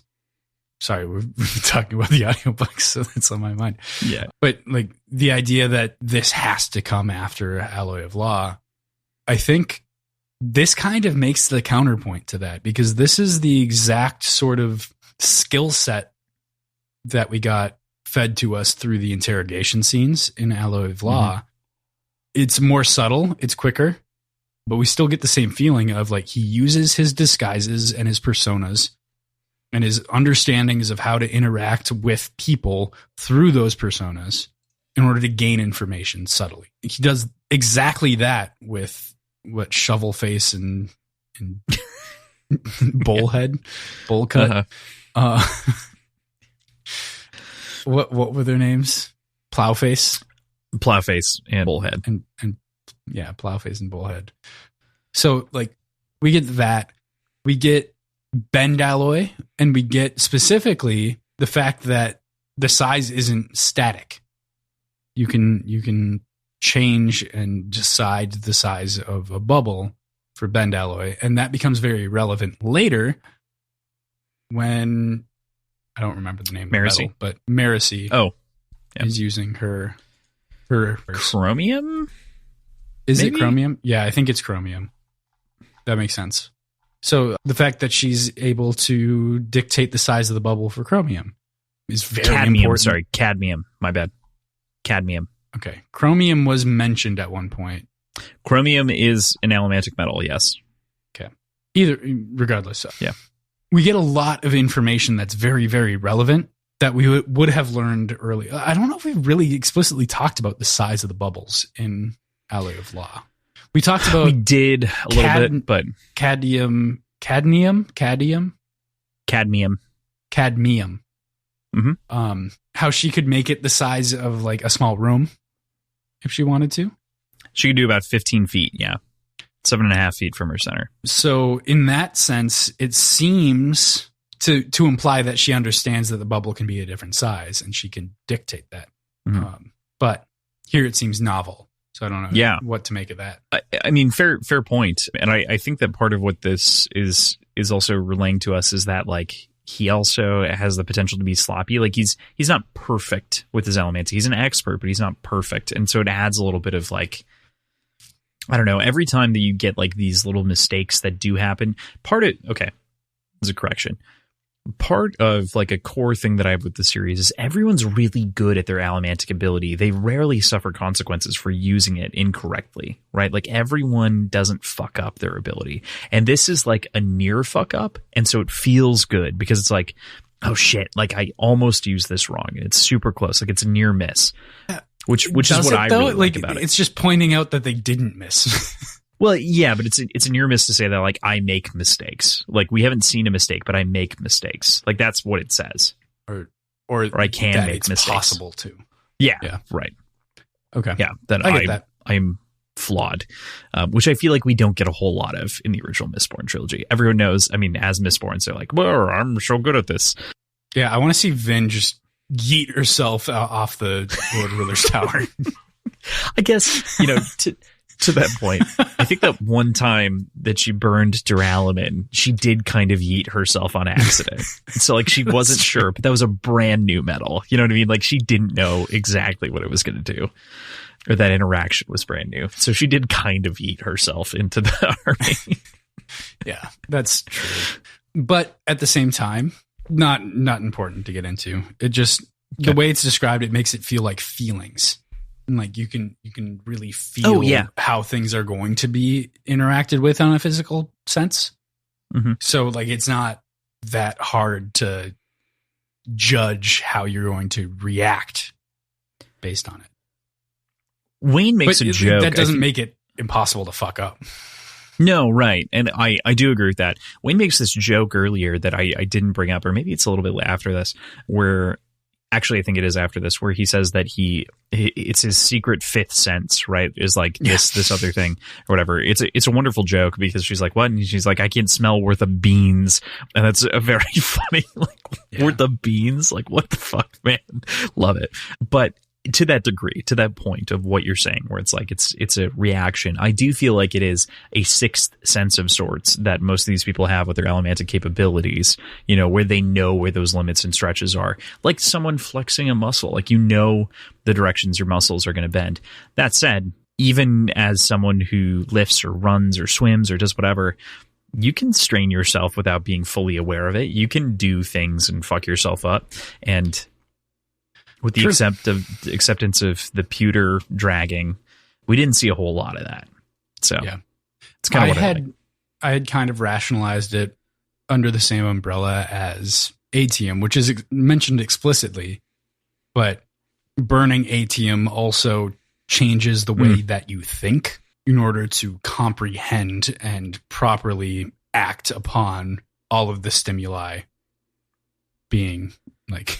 And I think ingested. I agree with that. I think as a general like allomantic principle that seems to also apply is that like in proportion to whatever is changed, you're having a bodily reaction that would react to the proportional change. Like whatever is happening to your body proportionally, you know, figures it out. So. But you can still fuck up. Yeah, that's why I like it. I like the idea that it's like, oh fuck, I caught him in a bubble, or like, you know, there's that potential for error of like catching someone accidentally or like messing up in general. It felt like everyone was so proficient before. They were. Yeah. Even learning. Like we skipped a lot of the training montages. We got like, it's fair, a couple training montages and they were still like, holy shit, she's so good. Right. Yeah. So, yeah. We move perspectives from Wayne over to Marcy, and we see that her attitude has shifted a bit from the last time that we'd spoken with her in the previous book. Of course, a year's passed. She's not so much jealous of Wax as she is a bit resentful for kind of his treatment towards her and everything else, but she doesn't feel the need to prove anything to him. At least she states that, right? Like she actively inside of her monologue is like, I don't have anything to prove to him. She still maybe acts differently, but at the very least, how she feels is she doesn't need to prove anything. She's approached by 3 little boys, and she pays to bribe them for information. They attempt to extort her for more, and I think she genuinely would have got her more information. I don't think it's just strict extortion. Like, I think that this was just like lean in for more than what she was getting, and Wax jumps in to intimidate them as the Dawn shot this big burly guy with his shoulders out. But what do you make of Wax and Marcy's semi-diverging approach on how to handle the criminal underworld and this whole kind of situation between the two of them? Marcy feels like she's very much actively trying to convince herself of this as opposed to being genuinely like, because she's saying it so often and so like fervently to herself that she doesn't have any feelings for Wax, and that he like they should just have a professional relationship. Like, why is this happening? Blah blah blah blah blah blah blah. Like it feels too pointed. Okay. Like it's so on her mind that it feels like it's her actively trying to convince herself that she doesn't have feelings for him. I'm not repetition. When I originally wrote this, I actually wrote that in, that it was like, seriously, I was like, she feels the need to prove something. And then I went back and reread it, and it's like, I don't feel the need, or she doesn't feel the need to prove anything to him. And I'm like, this is such a juxtaposition of like, do I actually quote the text, or do I try to interpret it? And I think that's such a fun line to blend, where like you're saying, is she just talking to herself, or is this Brandon trying to say, no, she's good. She's good, guys. I think that it's the former, not the latter. But that is a hard call though. Yeah. That it could go either way, but it feels very much dominating her inner monologue to the point where like it's fake it till you make it. For the lack of a better term Wax for it. Totally. Wax is still a measuring stick for her in a big way. And there was nothing real between them. No, it's pining. Yeah, and there was an like, by her own admission, there was an infatuation with him that had to be reckoned with, but never got resolved. So it's understandable that he would still be operating under that supposition that it hasn't changed that much, you know? I don't know. It kind of got resolution, right? He said no. He said that it wasn't a good idea, and she kind of took that as what it was. So he didn't, though. Yeah, he did, almost explicitly. He said this is not going to work out. No, he said, yes, I'll marry you, Steris. No, that's not what he said. At the end of the book of Alloy of Law, they sit down and they have a conversation. And that conversation is them talking, and he says very pointedly in I gotta actually look it up. Is it in the chapter before? She is very pointed about the fact that God, where the fuck is this? For some reason I thought it just kind of got... Here it is. I found it. Okay. So they're talking about Miles. Miles is your catch, Lady Marcy, whatever. Wounds heal. Wexilim says, even an old horse like me, watching him attack me and doing nothing.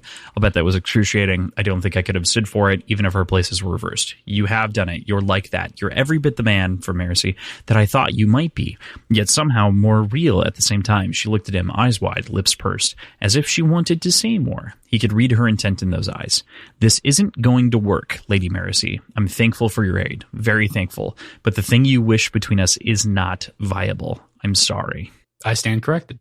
Yep. I was like, I'm pretty sure that's pretty firm. But she kind of goes like, oh, I wasn't implying that, and kind of like blushes at it and like has, it's a little too harsh, but like a fangirly reaction to it in its own way, if that makes sense. Yeah. Like she has a reaction that proves she has a reaction that they're on different like levels of terms. Yeah. Well, yeah, of maturity when it comes to that. Mm-hmm. And I think in Wax's internal monologue, he also goes on and says that like if he had been 10 years younger, it might be a That's different the question. one I remember, and I know that it was an internal monologue. Got it. Yeah. I had forgotten. Yeah, he doesn't mention that out loud. Conversation. Okay. Cool. Yeah. Not that big of a deal. But the point being, though, is that I think that even further fuels the fire word. Like, because she's been denied, she feels like she has to prove something. Like it really could go either way, though. Like, it's... Yeah, right. It's hard to interpret. Mm-hmm. Right now with where we're at. So I think we'll get more development there. But, yeah. Mm-hmm. It's so funny that we've spent like 20 minutes talking about this will they, won't they, that's literally in the past and has already been solved, but is like, it's like this model figure to her. And it's so present, though, that I would simultaneously not be surprised if they end up together anyway, but I'd also be very upset about it. Yeah, that's fair. I understand that. It does add like it's a spin on a love triangle. A different spin on a love triangle to some degree. You've got like a pair that has agreed to marry somewhat out of convenience and some, we'll call it like budding affection. That's probably the best way to put it. Like there's something there, but it's not a whole lot of anything yet as far as context. There's a lot of acceptance, like mutual acceptance of this, versus like you have infatuation and pining that's one way for the most part. And so you've got like an angle without a base, and they're related, and they're half sisters. I'm not in charge of writing. I didn't write it. I didn't do it. It wasn't me. Sandwich. Make them a straight line. You fuck. Mistresses are written into the contract. I feel like a mistress, man. Wax and Steris's relationship. Because their relationship isn't one of passion or love. It's one of power. Yeah. And status. Yeah. Like I said, budding affection, but not really there yet. I mean, yeah, they're going to naturally try to find affection, but that's not why they're together. Mm-hmm. That isn't why they courted, at the very least. And the idea of courting as a concept on top of this is a clear enough indicator that this isn't romance in the conventional sense. Mm-hmm. So Wayne, of course, in the middle of this, appears with body in tow, and everyone's flabbergasted by the fact that Marks has been served up by our boy. They quickly exchange jabs about Wayne's effectiveness, including like Wayne jabbing himself, being like, it works every time. except for that one time and that other time. And then gets cut off when something zips out of the air and clacks against the paving stone next to them. More of these bolts rain down, and Marks is caught by a bolt, killed on the street, as he was left there in an attempt for our team to find cover and hunt this hunter. I love that, like, Wax launches up into the air, too, by the way. Can you see why I picked steel pushing? Wax is the coolest. I fucking love Wax. You couldn't convince me to be a lurcher after the Wax and Wayne books. There's no way. I am just more dug in on it because of Renette. Okay. All right. She's so fucking cool. She basically does exactly what you were talking about. Like, it's which exactly is the other part what of it. I want. And it works.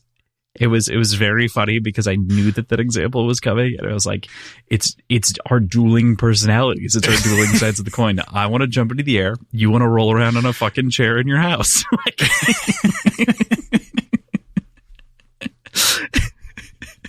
And I would totally design my house around that. It'd be fucking awesome. And you'd be sitting there like, all right, I need to line myself up with the hallway, and I've got a little steel plate right on the end so I can like push myself down the hallway. But it takes a lot of like prep work in order to get to that position. I just fucking walk, man. I don't think you realize like a loser. It doesn't matter. It's more about the flying. But yeah, no, it's very funny to me. Anyway, I love that he pops up. Marks dies here. We get our hunter. What'd you think of this whole scene? Well, I mean, immediately I think about the videos that you see online, and maybe that's just like us because we grew up in central Minnesota where there's a lot of fishing that happens. Not that fishing doesn't happen everywhere else, but like fishing is a very big culture around us because lakes are most of the landmass is covered in lakes. But the fishing videos of people like reeling in a fish and that fish gets eaten by a bigger, more toothy fish. You know those videos? Yes. That's the feeling I got here. Yeah, fair point.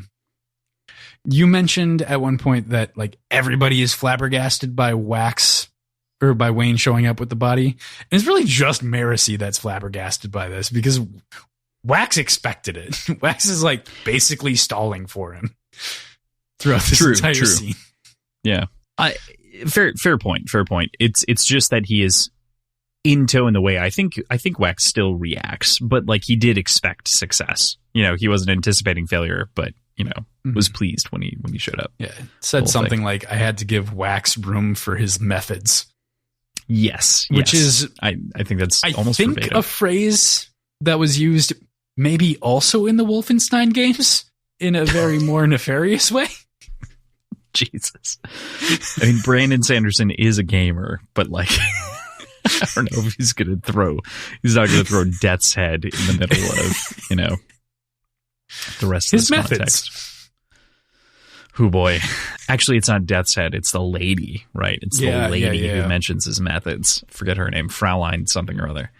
But and she's got the melty face later. The daughter that betrays her. Yes. Yeah. Right. Important plot point. Spoilers for Wolfenstein. Just kidding. Put that at the top of the episode and smoke it. Oops. Okay. So we are a Wolfenstein podcast. We are now a Wolfenstein podcast. Welcome to Words in Wolfenstein, your favorite weekly podcast about precisely 7 video games. We could probably do it. We could probably pull it off. I'm not convinced. We could get Tim Olson would be on it, and he'd want to talk about all of the development that id did and id Tech and like all of the things that they took from Quake and Doom and blah blah blah. I mean, that's a symposium right there. It does sound like a symposium. Okay. So anyway, point being, but the hunter eventually descends and quickly catches Marcy when everyone else kind of vanishes, searching for him. Wayne is sneakily and kind of really funnily shot like over the shoulder right into his butt.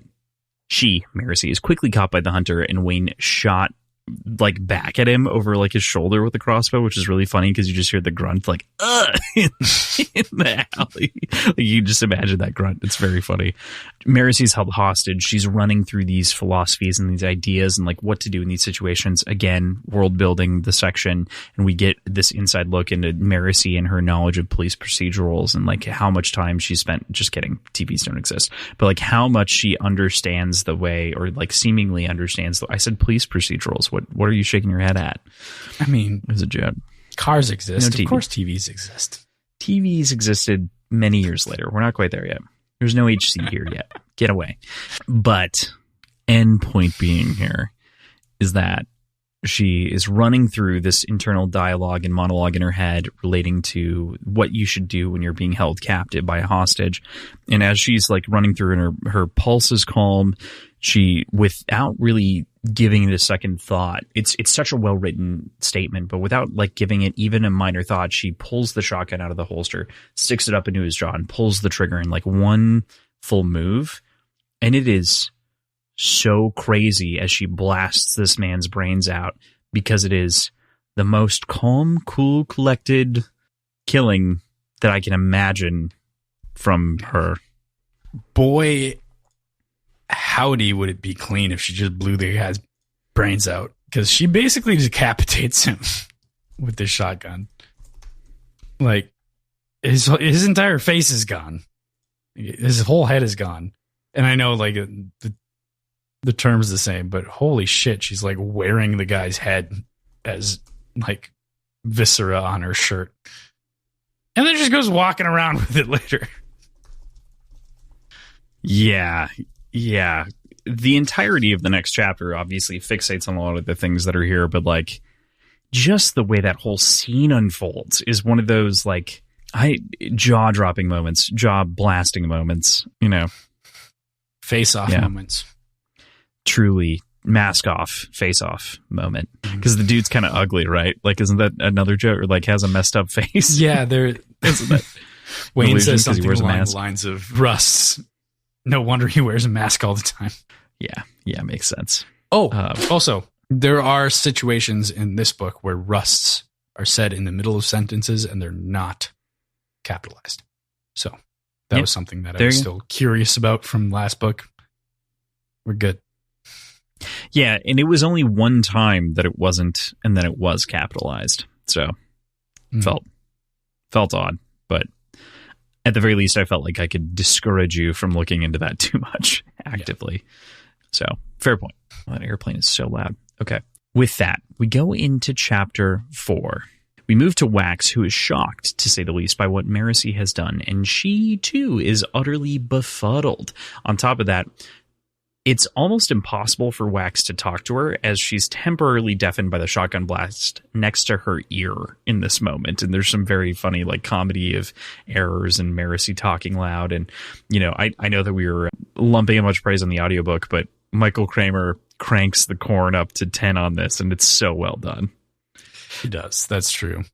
I don't know if you had the same issue as I did, but my first time reading through this, I was confused. Because for whatever reason, I didn't get the perspective shift. So I felt like we were still in Maricy's head. And I was like wondering why she was simultaneously able to hear what Wax was saying and not respond to it properly. That was resolved pretty quickly. But my first time reading through it, it just didn't click that the perspective had shifted. And I think that's partially to do with the fact that like, there's nothing going on out of spoken text. Yeah. Fair point. So it feels very kind of disconnected from that. So I didn't get all right, we're in Wax's head now kind of change. Not quite enough to establish that, sure. I think the thing that gave it to me was his reaction to the gore in the moment, right? Because she wouldn't react to the gore on her. You know what I mean? That's true. That said, there's not a firm, like you're saying, it's not like it's firmly declared with like a strong Wax internal monologue here. So there's not like a clear delineation of character. So and that makes sense. That's something that resolves itself really quickly, but yeah. I can understand that. But again, like confusion there isn't a bad thing, because this is a moment of pure confusion on the part of Maricy, and definitely on Wax's part being like, whoa, I didn't expect that. You you know, because she even posits in the middle of the scene, like, why does this keep very loudly, because she's still deafened, but she's like, why does this keep happening to me? Do I look helpless? And Wax, because he knows she can't hear him, like internally says it, where he's like, yeah, probably. That's exactly what's happening. Like, what is this, the third time I've been taken hostage? Yeah. Right. Yeah. Which is pretty, it's just too perfectly comedic. You know what I mean? Like it's great. I like it. Anyway, Reddy swoops in and begins to create a report on the scene, taking the notes from Wax and Wayne. Aradel, the newer Constable General, isn't able to report to the crime scene at this time. Reddy, of course, informs Lord Wexilium of the other crime scene that we saw in the prologue. More to come here in a minute, but there is a larger engagement and exchange here between Reddy and Marasi. What do you make of Captain Reddy's pushback against Marasi in this moment? I mean, what I make now isn't relevant because we know, but my first time reading through it, I didn't really think a whole lot of it. My initial thought was kind of the same as any of her interactions within the contemporaries and her coworkers, the other constables. Like, she's the new kid that hasn't really earned her station and was hired on for whatever reason, but snubbed everyone else that was looking for the role. And that's true. Like, I mean, that's ultimately what it actually is, but it's more specific than that. So, yeah, it is kind of that new girl in the block. And especially as we learn a little bit later, like a lot of that's re-emphasized in that portion. But right now, as we understand it, it's a little bit jarring, especially considering her contributions and the way that like Wax and Wayne are both treated with this deference, but Marasi, as the legitimate officer in the moment, is treated with so much scorn. Not scorn necessarily. That's a little bit aggressive, but you know. But you can also like understand Marasi is probably not unique in the idea of like joining the force because of the stories of Wax and Wayne. Fair. Like, these are not only like folk heroes, but they're their folk heroes. Oh, sure. Yeah. Like, it's something completely different. And like, it's not I don't think it's a valid comparison to say like, hey, you should hold her to the same regard as you do them because she's doing the same job. Totally. It would be like if any of the Clint Eastwood characters went back to New York and then everyone's like, I've heard all the stories about you. And, you know, one person actually hangs out with them and is friends with them. Yeah. Yeah. Yeah. That makes sense. So, you know, obviously she's held up by Captain Reddy. Eventually Marasi does join our W and W pair in the carriage, you know, because like, see what I did there? W and W. Is that not great? I don't think I mentioned it to you, but I think I tweeted something today like Wax and Wayne and Words and Whiskey are like a match made in heaven. Like, it's perfect because it's W and W and W and W. It's so many W ands. Love it. But I also don't know if you saw, but obviously for each of the series as we go through, I create the YouTube cards every day or every time we release an episode. And I changed it this time to the W&W Wit Beer because of Wax and Wayne, but it's also Words and Whiskey. So it's like, yes, just nice little nod. I figured that was good. So anyway, Marasi does eventually make it into the carriage, and our detective trio begin to attempt to unwind the scene of the crime that they arrive at. Were there any details that stood out to you regarding the governor, the brother, the room, or the guards, and who they disseminated, or how exactly they disseminated the scene? Off the top of my head, nothing really stood out specifically. Now I want to go back and like reapproach the scene with that in mind. I mean, there's our steel pushing what's her face Farrakhamis that's not among the bodies, but they don't explicitly lay out all 30 bodies and like describe all of them. So like that's still not super solid in my mind at this point. Right. Reading right.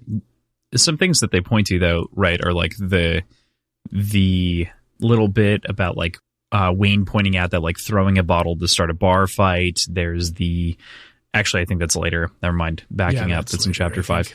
But there is the, like, guards appear to have been taken by surprise from some perspective. And having the knowledge that we have from the prologue, it feels like the throat gets slit. The guards aren't killed at the door, right? Like, they're killed when whoever walks in maybe killed them before walking in. Yeah, there's a lot of, like, interesting little bits that even despite us having that perspective we're missing from this scene, that makes it a really interesting moment. Yeah. For them to, like, stumble upon or stumble into and try to figure it out. Yeah. It's all pretty crazy. No standout? Well, my standout thoughts on this, and maybe it doesn't belong here, maybe it belongs later, but the idea of trying to break down who shot first and, like, the order of things happening feels irrelevant and feels like because all of these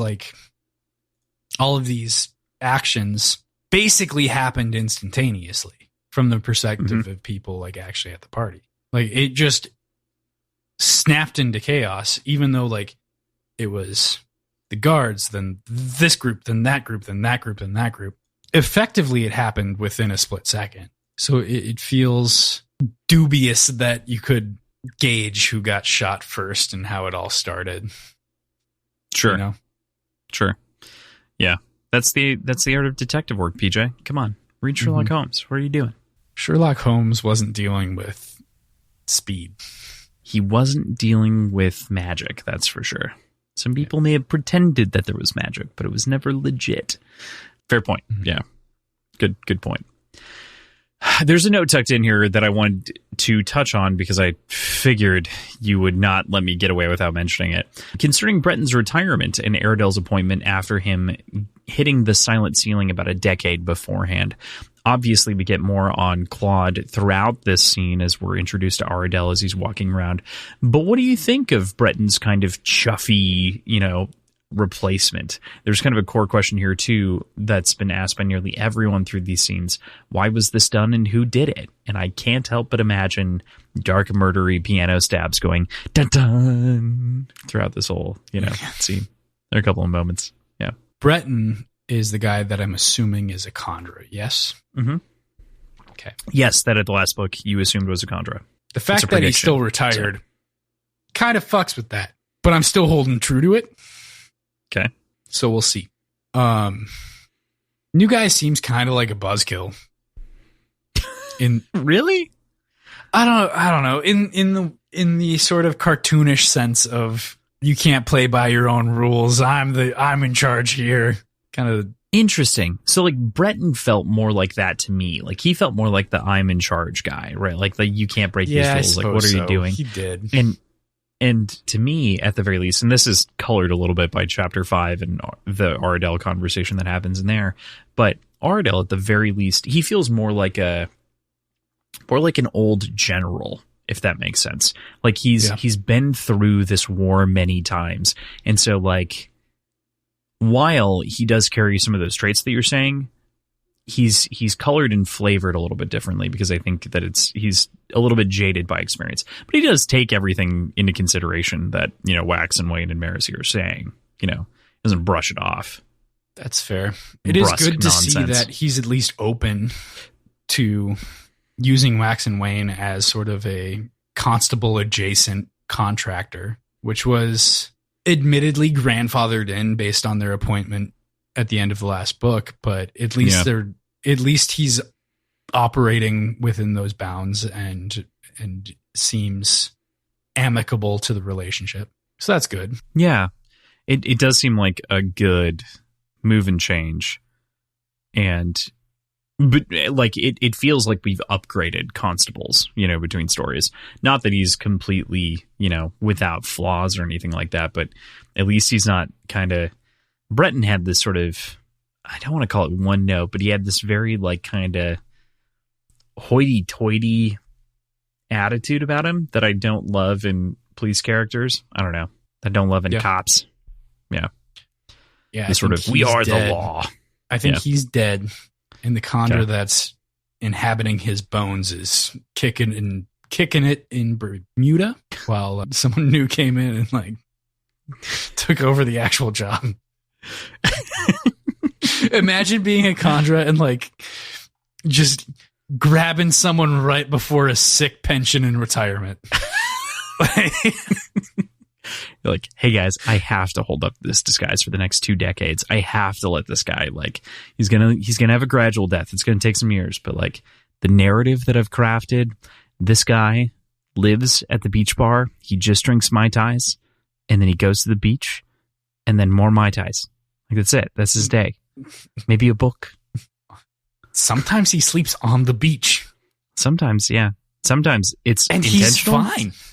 Yeah. The locals leave him alone. And if they don't, I eat him. What? He tips well. He tips well. Oh, man. That's really the secret. That's really, you got to tip well. That's how Condra keep their secret, you know. All right. Fuck. I love this story. With that, we go into part 2, no longer world building. Or maybe still kind of world building as we go into chapter 5. As we've mentioned many times that this is the longest chapter that we've covered in audiobook format, and in general it feels like just an astonishingly long section of the book. We've definitely read longer chapters, but there's something about like I wouldn't cut anything. I can't imagine. Nothing feels out of place here, but it is very long. Well, I think you just split it. Like, they go through the cycle of characters a couple times, and I think you just make a new chapter in between them. Dice it. Yeah. Yeah. Why not? Yeah, I agree with you. It's a small thing, but it was one of those things where it was like, what? So it's okay. But getting into the actual story itself, Wayne here is tugging on his lucky hat, that wide-brimmed bowler that he... Oh my God, I have to say that one more time. Wayne's here tugging on his lucky hat, that wide-brimmed bowler that he loves and adores so much. He's collecting more healing, and so he's walking around with the sniffles so that he can feel better when he needs to, or get blasted later down the road. As we understand, he later gets blasted and cures himself of it instantly with health, which is, I mean, good for you, buddy. Today is an important day for him after all. And I love all of this internal monologue that we get from Wayne this week. It really makes me feel that much closer, and like he's that much deeper of a character throughout this monologue. And you get more close to understanding him in a really profound way that I don't think we like narrowly saw in Alloy of Law, but this is so much deeper. Wayne doesn't want for much, and he doesn't enjoy the trappings of luxury outside of a good strong drink. You know, like that's his thing. And to good strong drink, we cheers, take a sip. Folks, because of how long this episode is, I just want to let you know, we reloaded. We did. We had to. Yeah. And I'll probably do it again. There's a chance. I won't, but yeah, because I did make a full-ass beverage. What a character Wayne is. Like, his perspective is truly fascinating, but perplexing. And I think you put it properly when you said that we get close to understanding, because I don't think we truly could. I get it. Like, I get that he has this internal logic that he operates within. Like, he has this rule set. He has this logic that, like, it drives him. But it is so far from, like, the normal understanding of things. It's very, very well done. Very well done. But you mentioned the sniffles, and something I want to bring up is something that's mentioned here. And you've mentioned to me that, and maybe it made it in, like, I interjected earlier in the show. I needed to make a note of this, so I'm glad we finally got here. And I remembered because the notes have a giant yellow spot telling me to remember that Crossland put it about how he mentions that he's sniffling because of a disease that can't be cured from gold. Like, gold has a bad time, a difficult time curing diseases. He's not sniffling because of the disease. He's just making mention. It's implied, mention. Though.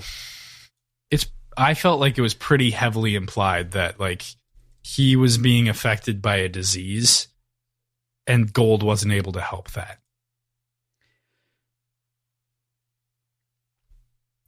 So Wayne tapped his metal mine, drawing forth healing. In a moment, his body burned away its impurities and healed its wounds. It thought alcohol was a poison, which showed that a fellow couldn't always trust his own body, but today he didn't complain. It also washed away his sniffles for the moment, though those would return. Okay. It was hard to heal from diseases with metal mine for some reason. Fair point. So, interesting. We definitely want to talk about that more, which is to say that, like, him opening himself up likely made him sick and also didn't solve the problem when he turned it off, which is like a long-term consequence of storing gold because he probably caught something. His body was susceptible to it. Yeah.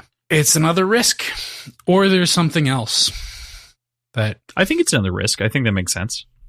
Yeah, it does. Or I don't know, maybe it's a venereal disease.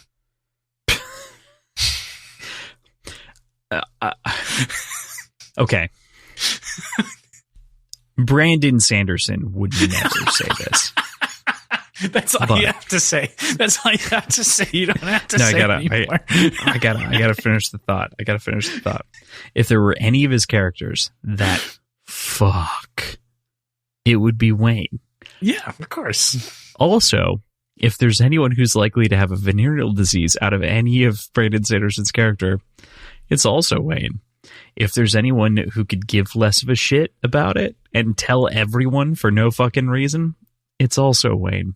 Wayne is truly Brandon Sanderson's ace in the hole for all this shit, and he hasn't drawn it yet. He hasn't played that card. It could be so fucking funny if you played that card, Brandon. Just like lean in a little bit. I mean, I think it'd be even funnier. Maybe it wouldn't have as big of an impact, but I think it'd be even funnier to me. Sure. If that person is Doxson. So Wayne manages to find one of those bottles of alcohol from Wax, and they further break down what they think the murder in the mansion could be related to, or like they try to piece it apart and try to divest it a little bit. It's also interesting to know that like Wayne prefers rum and Wax is a whiskey drinker. Like this is a very interesting thing. It's a small thing that's revealed over the course of this, but it's funny to me. And so I have to bring it up. I think we have very different tastes. We have to drink fight. We do have to drink fight. Here we go. Cheers. So the speed at which one of us had to be a whiskey drinker and one of us had to be a rum drinker, who would it be? I think I'm the whiskey drinker and you're the rum drinker. All right. Do you think otherwise? No, I think we both like both. That's true, but I think you like rum more than I do. Sweet tooth. Yeah, I don't. I barely have a sweet tooth. So I think that makes you the rum drinker. I'm down with that. Yeah. I definitely think that I'm the whiskey drinker. But you are too. Like, it's just, if if we had to choose, I think that's the way that I would lean. Yeah. Yeah. Do you personally prefer one over the other? I prefer whiskey. Okay. That's interesting to know. So on assignment for the two of us, that would be the way that it would break out. But I have decided that I prefer rum with cigars, though, over whiskey. Interesting. That makes some sense to me because I think I like scotch with cigars more than I like most whiskeys. But that is a topic for a different time when you're here, preferably. But when we can try some rum and scotch and cigars. Oh, I was a quarter of the way through my statement. So the speed with which the murders were accomplished could only point to a fair chemist steel runner capable of pulling off those particular set of moves. Wayne makes an analogy that he feels like it is reminiscent of a bar fight, of which you can definitely agree with, and kind of the idea of like throwing the bottle and instigating the whole thing.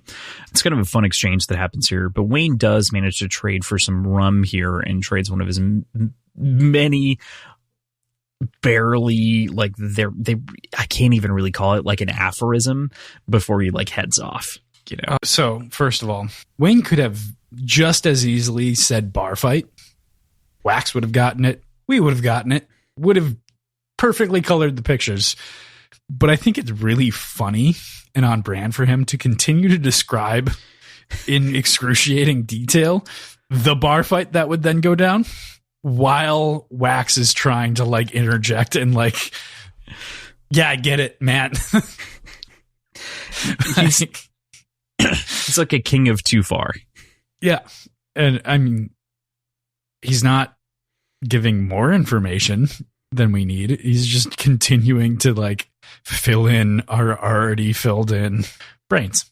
Mm-hmm. Yeah, it's great, especially because all of this inside of this series or this book more than the last one too also points to Brandon having an understanding, or at the very least researching like alcohol a little bit more and like having a little bit more in the novel, and also having understanding of culture. Like, not that you can't from like movies, you can absorb a lot of this, but a lot of the previous books shied away from this, and it's fun to have a pair of characters that kind of lean in a little bit, and Mm-hmm. Yeah, I think that's great. It's just a wonderful little tidbit to add on top of the whole pile. So, and all of Wayne's aphorisms are just prime. Like, they're what is an aphorism?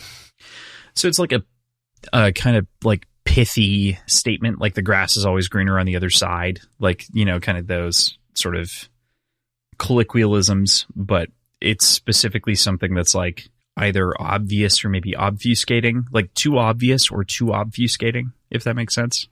Okay, gotcha. So specifically his like aphorisms are very silly, where like he's like, I never said, I forget exactly how the way that little tiny section ends, but it's like, I've said it, haven't I, or something like that. And he's like, what? Oh yeah, you did say that literally right now. So I guess Wax can't call him on it. There's some bullshit, kind of like intervention there, but that's what makes it kind of an aphorism to me. Gotcha. So we move from Wayne over to Marcy, and we get a great sense of the city from her perspective and the changes that are evolving and permeating Ellendale. We also get another interesting bit of world building. We get the paper's perspective on the murder scene. Its inclusion here feels like a nice nod to the yellow journalism that occurred during the Industrial Revolution that I really appreciate. I'm a big ol' journalism history buff. I have been, like, it's one of the things that I love very deeply and profoundly and know a lot about. So I love this little highlight where it's basically talking about the newsies and the yellow journalism that was going on at the time, the penny papers, and kind of the way that it's all pushed. It's great. Any takeaways of your own from the paper or with Marcy's observation of the situation? I adored the paper being in this spot, and we had the paper, like the broadsheet entry in the last book. Mm-hmm. You had warned me about it before, and then we got to it and it didn't really matter, and you're like, oh no, it was actually about this book. And I still don't quite get the, I guess to back up, you warned me that it'd be very jarring in the audiobook because they jump into this broadsheet and like read the whole thing. And I honestly didn't find it jarring at all. I felt like it made total sense to have it included here. And specifically, I think because it's important and contextually important to have that. But like here, it wasn't like it just jumped in. No. Okay. Real quick. Yes, I hear you. Here it doesn't jump in. Is it the end of 5 or 6 that they jump into a broadsheet and they start talking about a bunch of things and it like ends up? It happens. I swear to God, this week. This is not what I'm talking about, though. This is a genuinely great inclusion where it's like textual. It's on the page. What I'm talking about is there are certain pages that are like full. They look like a newspaper page that's been printed. Oh, I thought that's what this was. Book. No, this is a chunk of text. That's the like one excerpted. the one that is a full broadsheet. Yeah. I think it's at the end of this chapter. Didn't come off as jarring, though.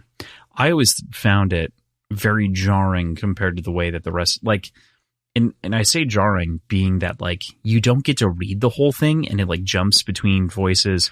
You don't get to read the whole thing if you're reading it either, but it jumps between voices so well because he does such a great job. But it doesn't feel necessary. I didn't love it, if that makes sense. Like, I'm not saying it's bad. That's fair. I enjoyed it personally because every single one of the articles had a different and distinct voice, and it felt like newsies reading off different articles as you're like walking through a like town center. I appreciate that from Kramer. I don't love it in the form of the book itself. Like, I appreciate Kramer's performance. You just skip it. Well, I know. That's why I did again in this read through. But yeah, I thought you were specifically talking about the audiobook.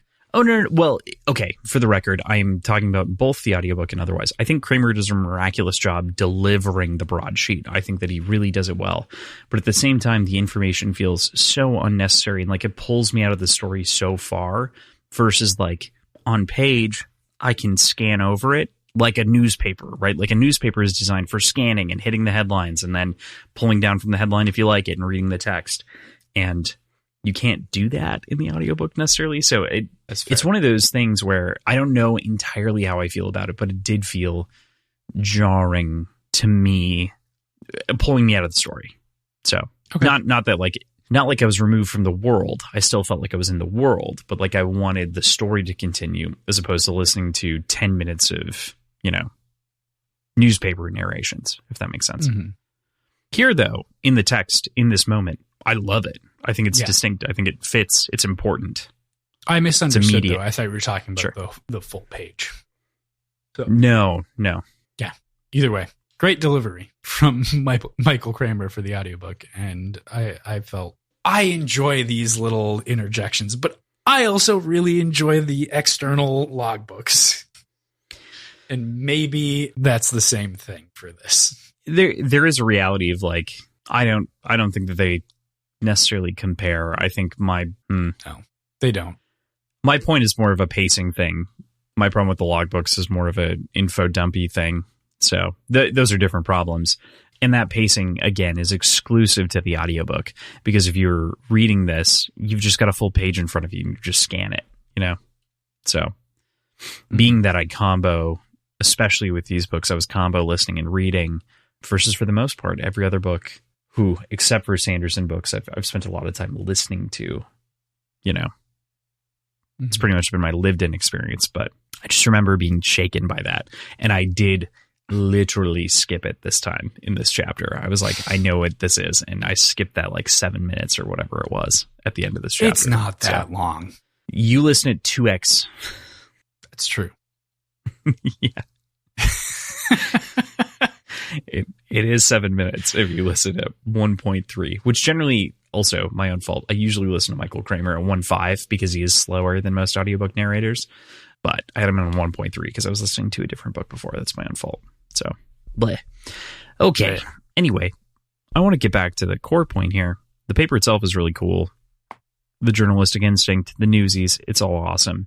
And Maricy's perspective here is she's patrolling the cities. It's just this great, wide open, kind of picturesque moment where we really get to kind of see Ellendale for like the ugly city that it is to some degree. Not the ugly city, but the true face. Yeah, scabs and all, blemishes and all, whatever.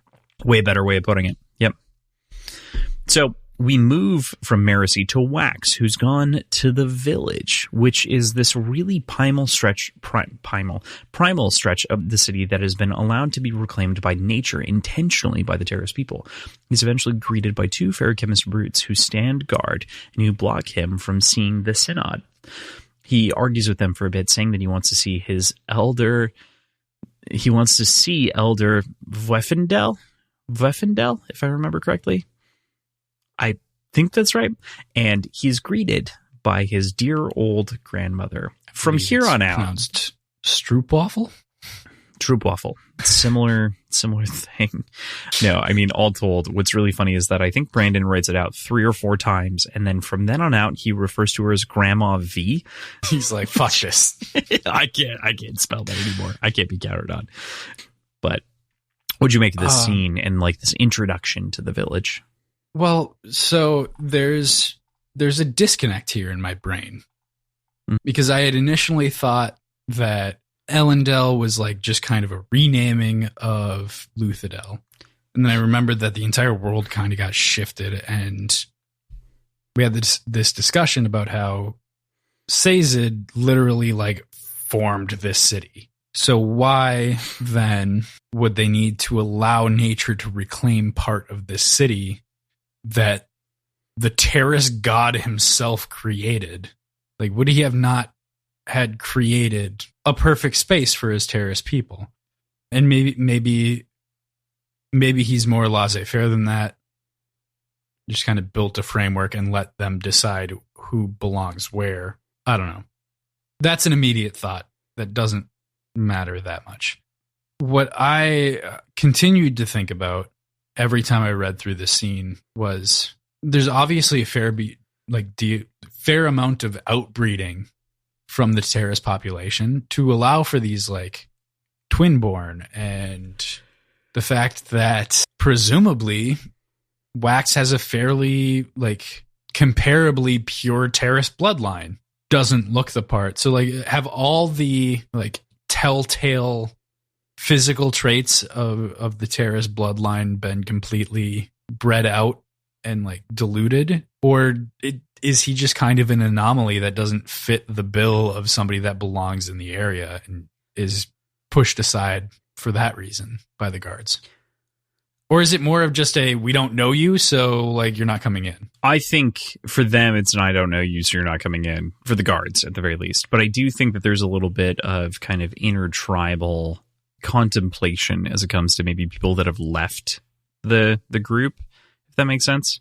And tribal in the sense that like people form tribes as groups. Yeah. But I do also want to bring up that the closest analogous thing that comes to mind is Native Americans, like the original people that were here. It's very reminiscent of the experiences that I know that of friends of whom have left and like come back and are like, oh, you're doing XYZ. And there's just some of that like shame that is imparted in the same kind of way throughout this section. That said, obviously there's outbreeding and obviously those groups have separated. I do want to back it up from the concept of like breeding and kind of the way that things were going and go to what you're talking about with Sazed in the city.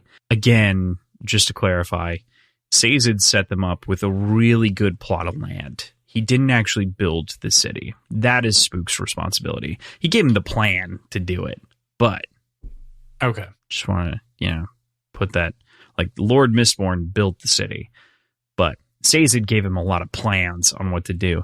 So to that point, talking about this area, it does give this feeling though that like, why did the terrorist people regress? Like this is supposed to be, even according to Harmony's plan, to be this sort of perfect city. Like why are they receding versus like joining? Like what's the issue?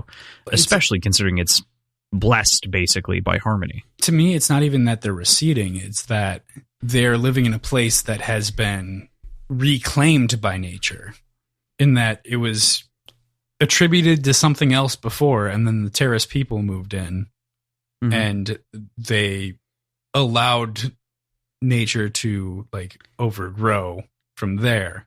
So like there's a gap here. Sure. That we're missing. They're also like, kind of receding though. Like they're not integrating with the population. Yeah. That's true too, but I wouldn't think that they'd be living in a reclaimed urban space if this wasn't like, if there wasn't some sort of migration between when the city was founded and when and now, because they would have started with natural space to begin with. Right. I definitely agree with that. Yeah. It makes for a very complex backstory to the terrorists that we're not quite sure on yet. Mm-hmm. Yeah. So, especially with the Synod being reformed, like that entire idea of terrorist culture being preserved, right? And the entire basis of a lot of like, we'll talk about this a little bit more in a minute here, but I mean, did the Synod ever collapse? Technically, yeah, they all died. Sazed was seeking them, and they were all gone in HOA. Oh yeah, yep. There were none left. So Elend was the one who discovered that they'd all been killed, had all of their powers had been given to Inquisitors. So it effectively made like Sazed the last member of the Synod, not Harmony and whatnot. So it makes sense that they would reinstate it. Don't get me wrong. And it does make sense also for this culture to persist as preservers of culture. As such, it does make them feel like stodgy old folks, comparatively. But at the same time, they're upholding their culture, and there's nothing wrong with that. So true. We move back from this perspective to Wayne, and he is getting real drunk at this point. And he's just drinking himself as deeply as he can. Cheers inside of this one. He makes his way to the university, and we get another taste of Eastern street slang. I mean, high imperial in the form of wasing the always of wanting of knowing. which is something that basically derives itself down to like perpetual knowledge and the idea of like knowledge always turns forward or something like that. I didn't write down the exact translation, but it's very funny. The insatiable thirst of knowledge. An insatiable thirst of knowledge. That sounds right. So yeah, I mean, it's so funny to see this, on the building as like a great callback to the kid who is considered, the fool, to have such this big imprint on society, even with the way that he spoke. Learning the street kid ways was freedom for him. It was an outlet. It was his way of getting out of the problematic home that he lived within. Right. It was his way of escaping in a big way. Yeah. And so that escape becomes the foundation of a separate version of language, like Latin. That's kind of the thing that we've been comparing it to, consistently. So as I said, we're back with Wayne. He's getting real drunk, but Wayne has real interesting time and runs into Dims, who helps him sneak into the university by distracting the guards from him. He makes it inside and runs into the tyrant, as he calls her, and convinces her with a pair of exclusive tickets that he robbed from Wax before arriving at his prize. Traded. Yes, of course. He doesn't steal, he trades. But before he arrives at that prize, and we'll talk about that in a moment, but thoughts on the antics at large? I mean, it feels like I brought up the Iliad earlier. Mm-hmm. Like it feels like the Odyssey. It feels like the Iliad in his mythical conquest that he has to make in order to complete this journey. Even in like his descriptions of the challenges. Mm-hmm. A little bit more cartoonish than that, sure. I would go with Don Quixote instead. That's a better one. It lends to that cartoonish, that humor, right? And that sort of Don Quixote leans on like misunderstanding as its primary vehicle, but this is more of him mocking, but it lines up closer, I think. But I understand what you're saying, like the sort of mythical quest of like, I have this random thing to beat and then this other random thing to beat to land at my prize. His three trials. Yeah. As he describes them. But what it does for me is it creates levity upon levity into this gut punch of a serious situation. And it just makes that punch hit so much harder. It felt brilliant to me to like increase the severity of the serious interaction with his source of grief, his source of guilt, to be bookended by antics. Definitely. And the fact that he is like drunk as well, like drunk off of his ass to like try to get through these things, just lends that self to this moment, right? Like it adds to like the comedic tension of the scene. I think I've mentioned this before, but Tension by Chuck Palahniuk is described as a dance of strippers and comedians. Like you can't just always have strippers and you can't just always have comedians. You need at a strip club to rotate between the two. So you have the strippers out for a while and they build the sexual tension, and then you got to cut it with a comedian.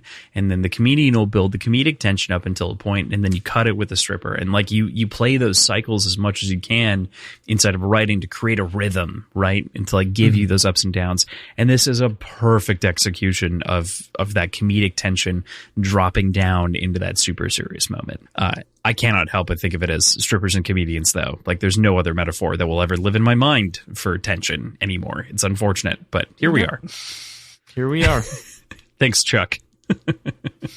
Come on, Charles. So we should talk about the prize, of course, which we've already begun, but we get to the confrontation with Ariandre. I think that's right. One of the children of whom was affected by Wayne's young and callous killing of her father, or their father.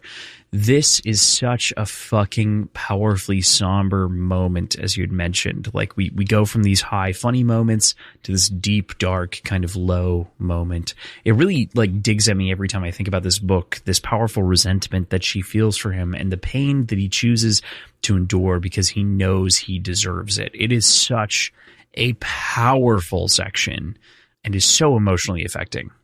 I mean, we talked earlier about how young he was when this happened. So that's that's a complexity to tack onto this, but also she would prefer to not confront this at all. But once she's forced to confront it, she wants him to feel it too, and to feel it to the greatest extent that he severity. Right. The balancing point that you're talking about is that sort of she feels this so intensely, and there's no way for him to ever really feel the same kind of loss, and so she basically breaks him down to the point of begging for forgiveness effectively. Like, not that he's actually asking for forgiveness in these moments, but he is just driven to the darkest depths of like sorrow for the thing that he did. And, you know, even before this, he sobers himself up and he's like, okay, here, I got to be clean. I got to be clear. I got to burn through. And it's tough. It's also, I don't want to play that for a joke quite yet, but other thoughts. It's not a joke. It's a commentary. It is, I think, a deceptively complex scene. Mm-hmm.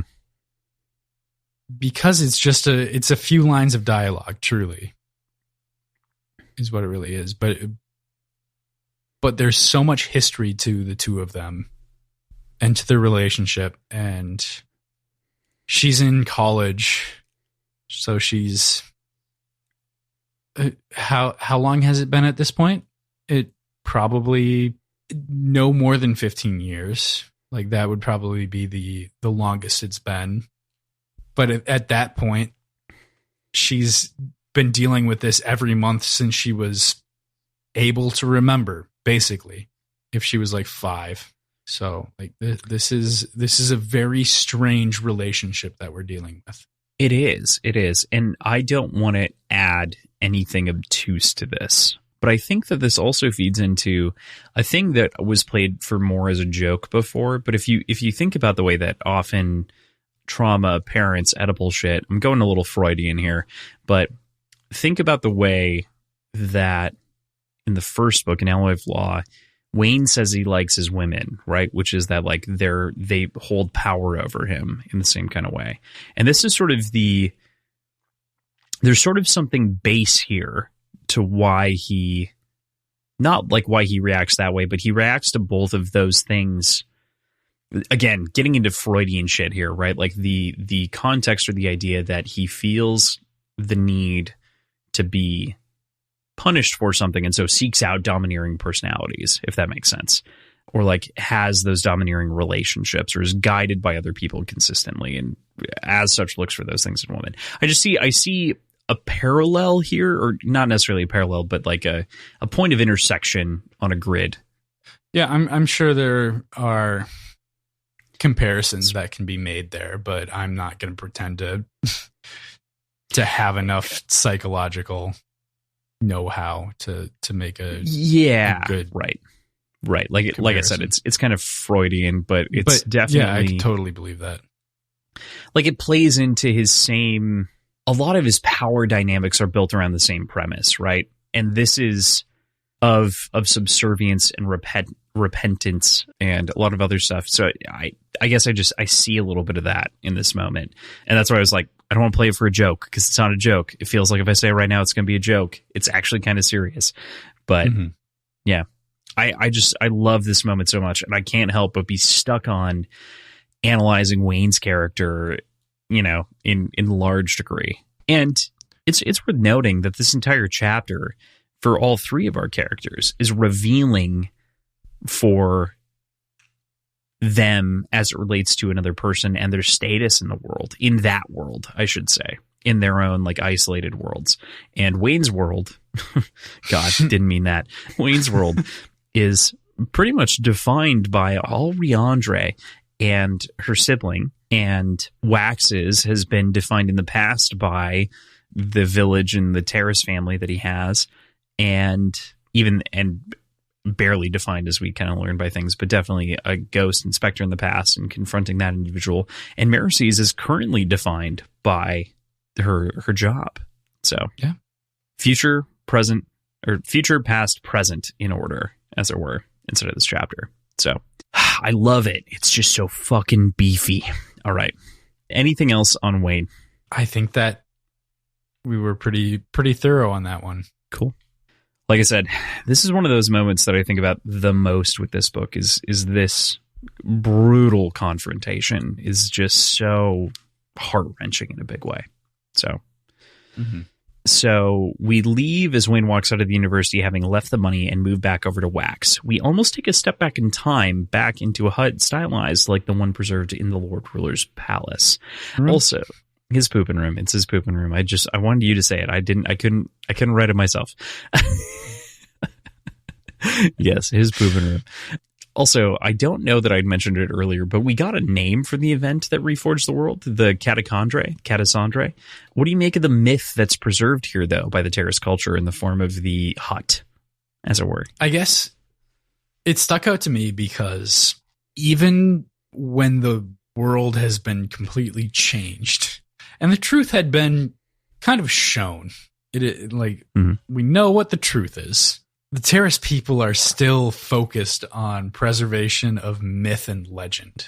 Like, myths and legends can pop up within 300 years. But for the most part, it's pretty tangible history. It's like us talking about the founding of the United States. Like, sure, there are some legends that go along with it and some myths blown out of proportion, yeah. But for the most part, it's pretty tangible history. So it's interesting to see that persist within the terrace people, but to me it makes sense. That's what their people's entire history was focused on, so why change that? And the history from before has been incredibly important to the founding of the world, so why just let that slip away? The word that you mentioned, Catasandre. Yeah. Do you know what like the breakdown of that word is, the etymology at all? Cataclysm seems pretty clear to me that like it comes from the same base. But is there anything else? Like, is there anything etymologic that could point to what the definition of that word might be? Yeah, so kata is a Greek prefix for like down or reversal, like, you know, breakdown, reversal, changing back. And sandre is actually, I can't say it without saying it with a Spanish accent, but it's actually a French word for cinder or ash. Cendre. Kendre. So reversing the ash. Interesting. Basically. Or like undoing the ash. Or that perfectly apt. I didn't expect there to be such a clear answer to that, but of course there is. So. Yeah, that's why also when I was going through these notes, I'm like, did I not mention it before this? I should have mentioned it before this. Thanks for asking. Yeah, because it is such an apt name. It's perfect. It's a great etymological root. And often, as we pointed out before, like Sanderson doesn't lean a whole lot on real world things because he's creating his own fictional world. Like, why would you lean anything in? Versus one of the things that we highlighted in Red Rising a lot was philosophies and governments and words and etymologies and all these crazy things. It's in this universe. So, yeah. But this one is nice and fancy for me to talk about this one time. Nice and fancy and different. Nice and fancy and different just for me. Okay, so moving on. As Wax referred to his grandmother, so shall I. So Grandmother V is a bit of a big old jerk, but she's not entirely wrong in her assessment of Wax as being rude.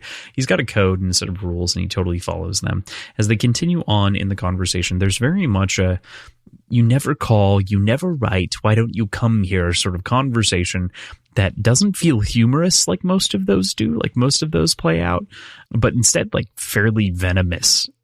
She really resents him for not being a part of their society and culture. He even invokes Harmony as a comparison point for his choices at one point during the argument. This conversation fascinates me. Yeah, I totally felt the venom in that in those statements. It's pretty clear to me that like Wax expected that venom, and he understands that he's strayed pretty far from the typical terrace path that she expects of him. But I do wonder, in the face of this conversation, if he'll change at all, or if he'll keep that in mind, if we'll ever see any sort of deviation of his typical thought process or plan. after this conversation happens because it's at his forefront. He makes all of his decisions, presumably and typically, from what I can tell, in the name of good. But that doesn't necessarily align with what the morals of his people, like his ancestral people, would think. So I'm excited to see where that goes. Yeah, there's just so much like meat here on the bone. And what I find so fascinating about this is while it does feel like this is all inherited terrorist culture, it still is like a deep peek that we didn't really necessarily get in the first series into terrorist culture, right? Like this is, while they still worship a myth and while they cannot be the same as kind of the firsthand experience of the terrorists before the Catacondre, or Catasandre, it does have that sort of flavor of the old world, you know, and it has that understanding, and it gives me more on the terrorist bone, where I think the logbooks tried to fill in more of the terrorist culture, but this gives a much more explicit sort of rendition of what the terrorists were really like outside of just the book itself. Right. Which is to say judgmental shrews for the most part. Yeah. So after continuing to interrogate why he denies the peaceful terrorist life, Wax finally begins to get to the heart of things as he gets his grandmother V to give him potential information on the woman being kidnapped, the woman named Idashwi, the Steel Runner, and how that he, a Sinthu, should try to bring her back. I mean, he can definitely bring her back.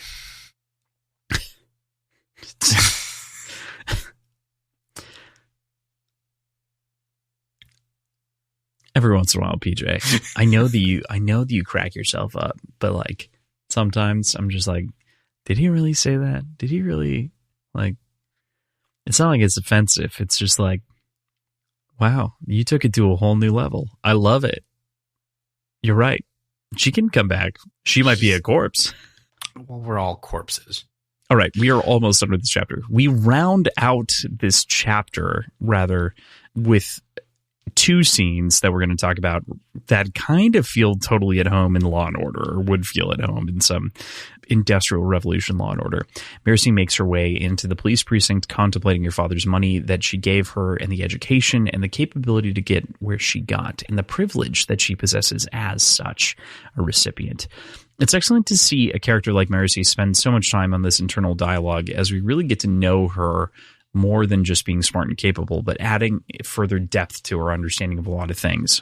I mean, we've gotten this before, but again, Chapter 5 is focused on just bringing further depth into each of these characters, which I really, really love. Yeah, it's a complexity that will be fun to explore as we continue to go forward with this character. We know from our interactions with her and her insights of Wax that she's very good at what she does. Mm-hmm. She has a natural talent to it and deserves to be in the position that she's at. On the other hand, though, she's confident in her abilities, but at the same time sees this sort of self-consciousness in how she got to this position.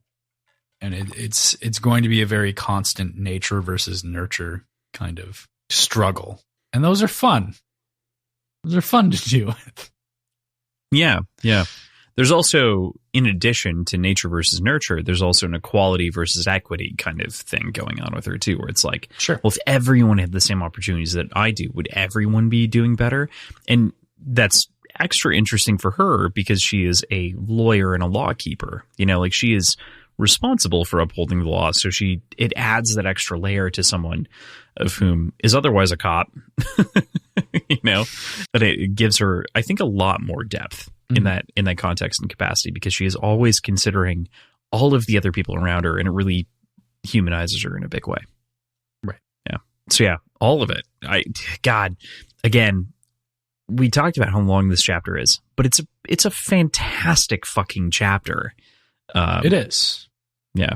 Like it could be, you could very probably easily, with a little bit of intro and outro, make it into a short story. Yeah. On its own. Yeah. It has enough context that it is just delicious. It's so well written. I love this.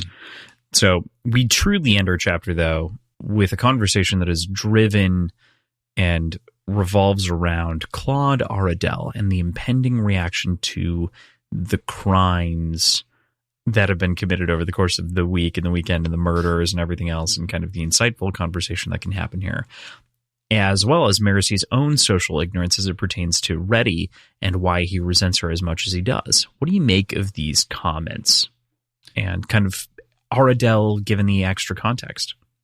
I think it only further deepens that previous nature-nurture struggle. But at the very least, and we kind of see it in her perspective, it allows her to rationalize why these negative emotions exist towards her from her colleagues. And like that rationalization and removing the sort of mystery of where this animosity comes from calms her down. It sucks, but it doesn't change the situation at all, and now she understands it. So yeah, gives her a base to go on at the very least. She's got something to like actually internalize that she's been skipping over. Yeah, and like she's got the self-consciousness, and she's got maybe guilt or whatever emotion might be bubbling up as a result, but the situation doesn't technically change, and she's the kind of person that would recognize that and find comfort in knowing why everyone's mad at her without adding anxiety outwardly or explicitly, at least, regarding the why. Totally. I definitely agree with that. I think that is an excellent analysis of the character. Again, because I think she only voices something when it gets, seemingly so far, she's only voiced things when it presses past a certain threshold. And that's when she like really starts to break down and force communication in one way or another. That's when she forces hands of like, well, I like you, and like gives in more information, is when she, feels that breakdown in communication. And so in a similar way here, it's like, why does he hate me? And it just so happens that Aradel actually has a genuine reason as to why he resents her, and a lot of the people do. And it also gives her a foundation to play off of into the future, hopefully, if she can, take that in and run with it. Like he hopes she can. That's the other part here, is like, he is truly, in like a positive way, an excellent mentor, it feels, in these moments. At the very least, can we talk about how like cohesive this unit has to be for everyone to hold animosity towards her for like over jumping this one dude? True. Like this is a close-knit unit. This is some Brooklyn Nine-Nine shit for sure. Yeah. Like this is them against the captain. Have you seen Brooklyn Nine-Nine? I assume you have. I don't know. Okay. All right. Okay. The joke didn't land. All of it, but okay. The joke didn't land, which is why I was like, what? They're usually like they'll all group together against the captain whenever they need to. They do. I was trying to think, because that's such a small group. Yeah. Sure. I was trying to think of a better, like, bigger cohesive parallel. unit. Yeah. Okay. Because this seems like an entire precinct. I'm sure there's one or two military movies out there where it's similar, where like everyone groups up against one person, similar kind of way. Mm-hmm. I'm sure one of the characters in Glorious Bastards gets bullied by everyone else for the whole story, A Few Good Men, etc. I just can't remember who. So yeah, I agree with you. Core point. I just can't think of another example. Rudy? No, not actually Rudy. Rudy from what? The movie Rudy? Oh. Folks, we've been going for a while. All right. With that, into chapter 6. What's fun about chapter 6, we've got a lot of beats to cover. This is a very fun chapter, especially in the way that it's written. We move from this very dense chapter, there's a lot of character moments, into something that is brilliantly paced with a little bit of exposition. So we start with that exposition, and we cut to Wax here, flying over the city of Ellendale, working his damnedest to kind of hear it all and take it all in. We get a bit of an info dump and explainer on some of the politicking that goes on in the city, and the way that the councils and senates are built, and how it's split between, people who are elected of the people and the people who are elected by the government. and sort of his responsibility for the working class beneath him inside of his octant and the number of people that he feels responsible for, which is overwhelming for him in a lot of way. And I do really appreciate this because I said info dump. It sounds like a bad thing. This is all so firmly locked in his voice that it like pays off well. Like it sounds good because it sounds like something he's genuinely contemplating, not just like we're being force-fed information. Not like a logbook, for instance. I mean, fuck you. I felt like this was a great peek into the day-to-day stresses and thoughts of Wax, like when he's not hunting a bad guy, you know? He's not chasing a criminal mastermind, whatever it might be. It's stressful as fuck. Like, there's so much going on. It makes me wonder, like, how's all this getting done when he is chasing a bad guy? But I'm sure that'll come up at some point. The answer is probably he's not. But regardless, like, I really appreciate this sort of info dump because of it's evocative of a logbook. It's not evocative of a logbook, but I understand. I get no, it. I'm saying that because you said that. You're just trying to push my button. I do want to mention here. Truly, though, I don't know if we get more Marcy, but I don't know if we'll get a situation where it comes up. Her in a stressed situation, to me, feels like a logbook entry where she's just spouting off information, even if it's just internal. Like, we're getting so much external information. That I truly love. That's fair. Her reaction in stressful moments is to immediately go to her brain and dig out a textbook and like recant something from a textbook, basically, which is, it's pretty great. I think it plays better to me than a logbook does too, because it's like, it's in world, feels good. It's a character's reaction to stimuli too. I do want to make mention of, though, just while we're talking about kind of voice and everything else, I also really enjoy Wax's comparison of the city to the towns that he lived in and sort of the social strata that existed there. In the towns, everyone knew each other, everyone supported each other because it was a small, basically extended family, versus the city is more like an organism almost. He doesn't draw that comparison necessarily, but like you have those two comparisons that he's bringing up. And while he hasn't quite gotten there yet, you know, as far as that comparison goes, he does have a preference, and he does still feel like a fish out of water in the city. Yeah. Don't have to make a big point of it, but that's it's not a big point to make. But I want to see modern Wax in the roughs. I think it would cool. I think it'd fit. You think he'd fit there? I think so. Cool. Maybe that's not a good thing. Maybe you don't want someone that fits in the rough to police the roughs. Well, it's kind of the Miles problem, right? Like, almost, where it's like he became so jaded to the whole thing that, you know, it's not a good thing. So Wax arrives on the roof of the largest church of the Survivor in his octant. It's overseen by a water tower, and notices some picketers over in the Tindwell Promenade, and softly superhero lands among them, his coat tassels flapping up as they do. And this sort of unrest begins to take a forefront in the story. What do you make of it? My primary thought on it is that this makes it feel like a living modern city, as opposed to like just scenery. Like, the people are becoming a very real and viable character in and of themselves. A tangible force. Yeah. That's totally the way that I think about it, is like, it's definitely something. It was something is so understated or implied in the first trilogy of how the ska people at large reacted to leadership or reacted to the noble people. And like we saw the extremes and the rebellions, but we didn't see just day-to-day uprisings of like picketing and stuff like that, because they didn't happen first and foremost, but because that's not something Brandon would have thought to have focused on, I think.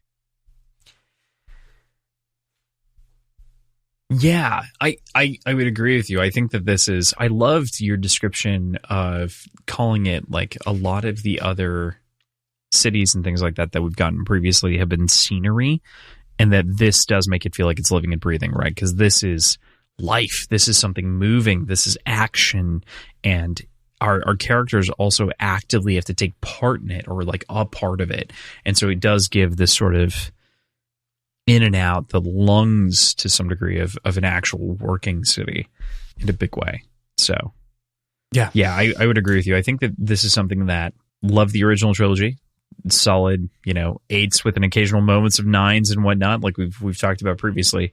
But this is something that's missing in some degree. Like you just want to feel one with kind of the moments. You get a lot of it in Urteau, like you do. That's the city that feels the most alive. But up until then, we're hurting for a little bit of this, and it makes it feel real. It makes the whole situation feel real, and it ties into the plot. Mm-hmm. Exactly. We move to Wax and Wayne having a conversation about this difficult time of the month for him when he goes and pays his dues, as it were. And Wayne asks a brutal question of Wax. Do you ever wonder if you just should have shot me back when you and John first found me? And Wax responds to the question of a second chance with luck. And it seems pretty callous at first, but then he gives a more substantive answer that everyone else has been found killing. And while he truly seemed not to mean to, while he being Wayne truly seemed not to mean to have killed, and has since lived in perpetual atonement for these sins that he's committed. I just kind of want your thoughts on this whole sort of scene. That's sort of it's kind of like a comeuppance and a denouement for his crimes. Like this to me feels like the fourth trial in a big way. The first 3 trials that we've had are the 3 that he gets to get to the punishment. But this feels like absolution from the judge that he consistently seeks in service to the man, Yeah, this felt like deja vu to me for a little bit. Was there another comment where Wayne asked, or where Wax said he would have shot Wayne, and Wayne thanks him for it? Like, I feel like that happened before. It actually happens a little bit later, and it's a little bit after this, where he thanks him for potentially killing him in a situation. I thought like that was right here. No, I don't think so. I think it is in chapter 6, but I think it's when they're in the apartment. Well, so I don't think it's right now. The first time I read it felt like it happened either. Oh no, it is this moment. I fucked up. You're right. I thought it was later. I thought it was when they were in the apartment. It is right here. Mm-hmm. You're not lying, are you? Of course not. I'd have shot you right in the head, Wayne. You're a good friend. Thanks, Wax. You're the only person I know that could cheer me up by promising to kill him. You didn't promise to kill me. You promised to have killed me. He stated. There is something beautiful to Wayne's reaction, though. And he is somebody that I'm going to constantly try to get a good grip of within his head, and I'm never going to be able to. I know. It's odd that he reacts this way, and it's pointed out as such, but that itself is also true to him. Yeah, he is very clearly broken and consumed by this mistake that he made.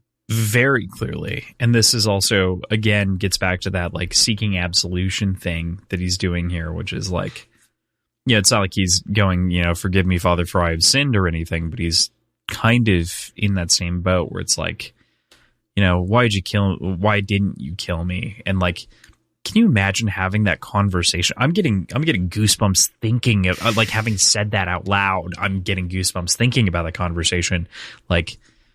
Oh man, this is a brutal bit. I fucking love these books. They're so fucking good. So yeah, it's tough. I just have to interject here. Mm-hmm. I don't know what it is about me. I don't know where this came from, but every time I hear the term "forgive me, Father, for I have sinned," I always repeat it in my head as "forgive me, Daddy, for I have sinned."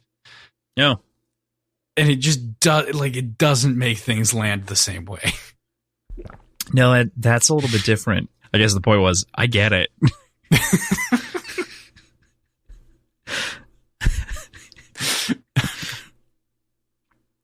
All right, should we finish up this episode? Absolutely not.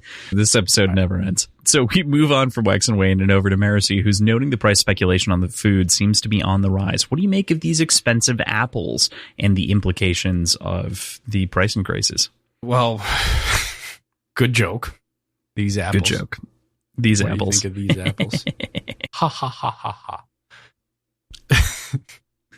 I think I really appreciated the interaction because it proves and highlights the stark legal lines that Marcy tends to follow. Mm-hmm. And it just makes me wonder if Wax was in the same position, how he would approach this interaction.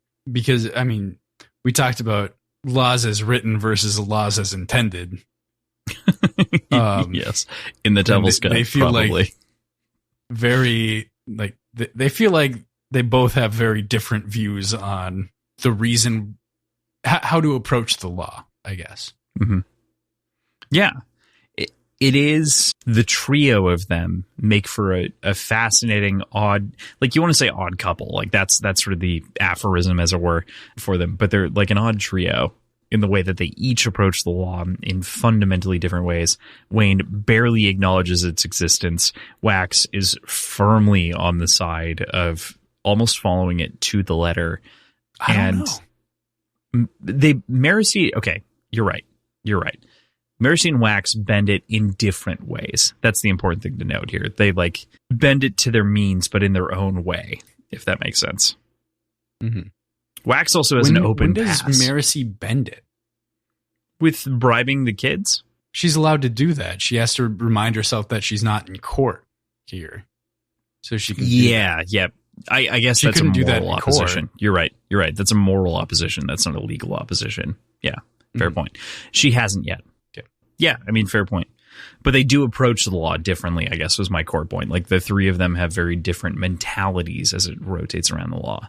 And it makes sense. They all have three different upbringings. One guy broke the law, one guy was an enforcer of the law on the outskirts, and one is a brand new lawyer who's also an active constable. So...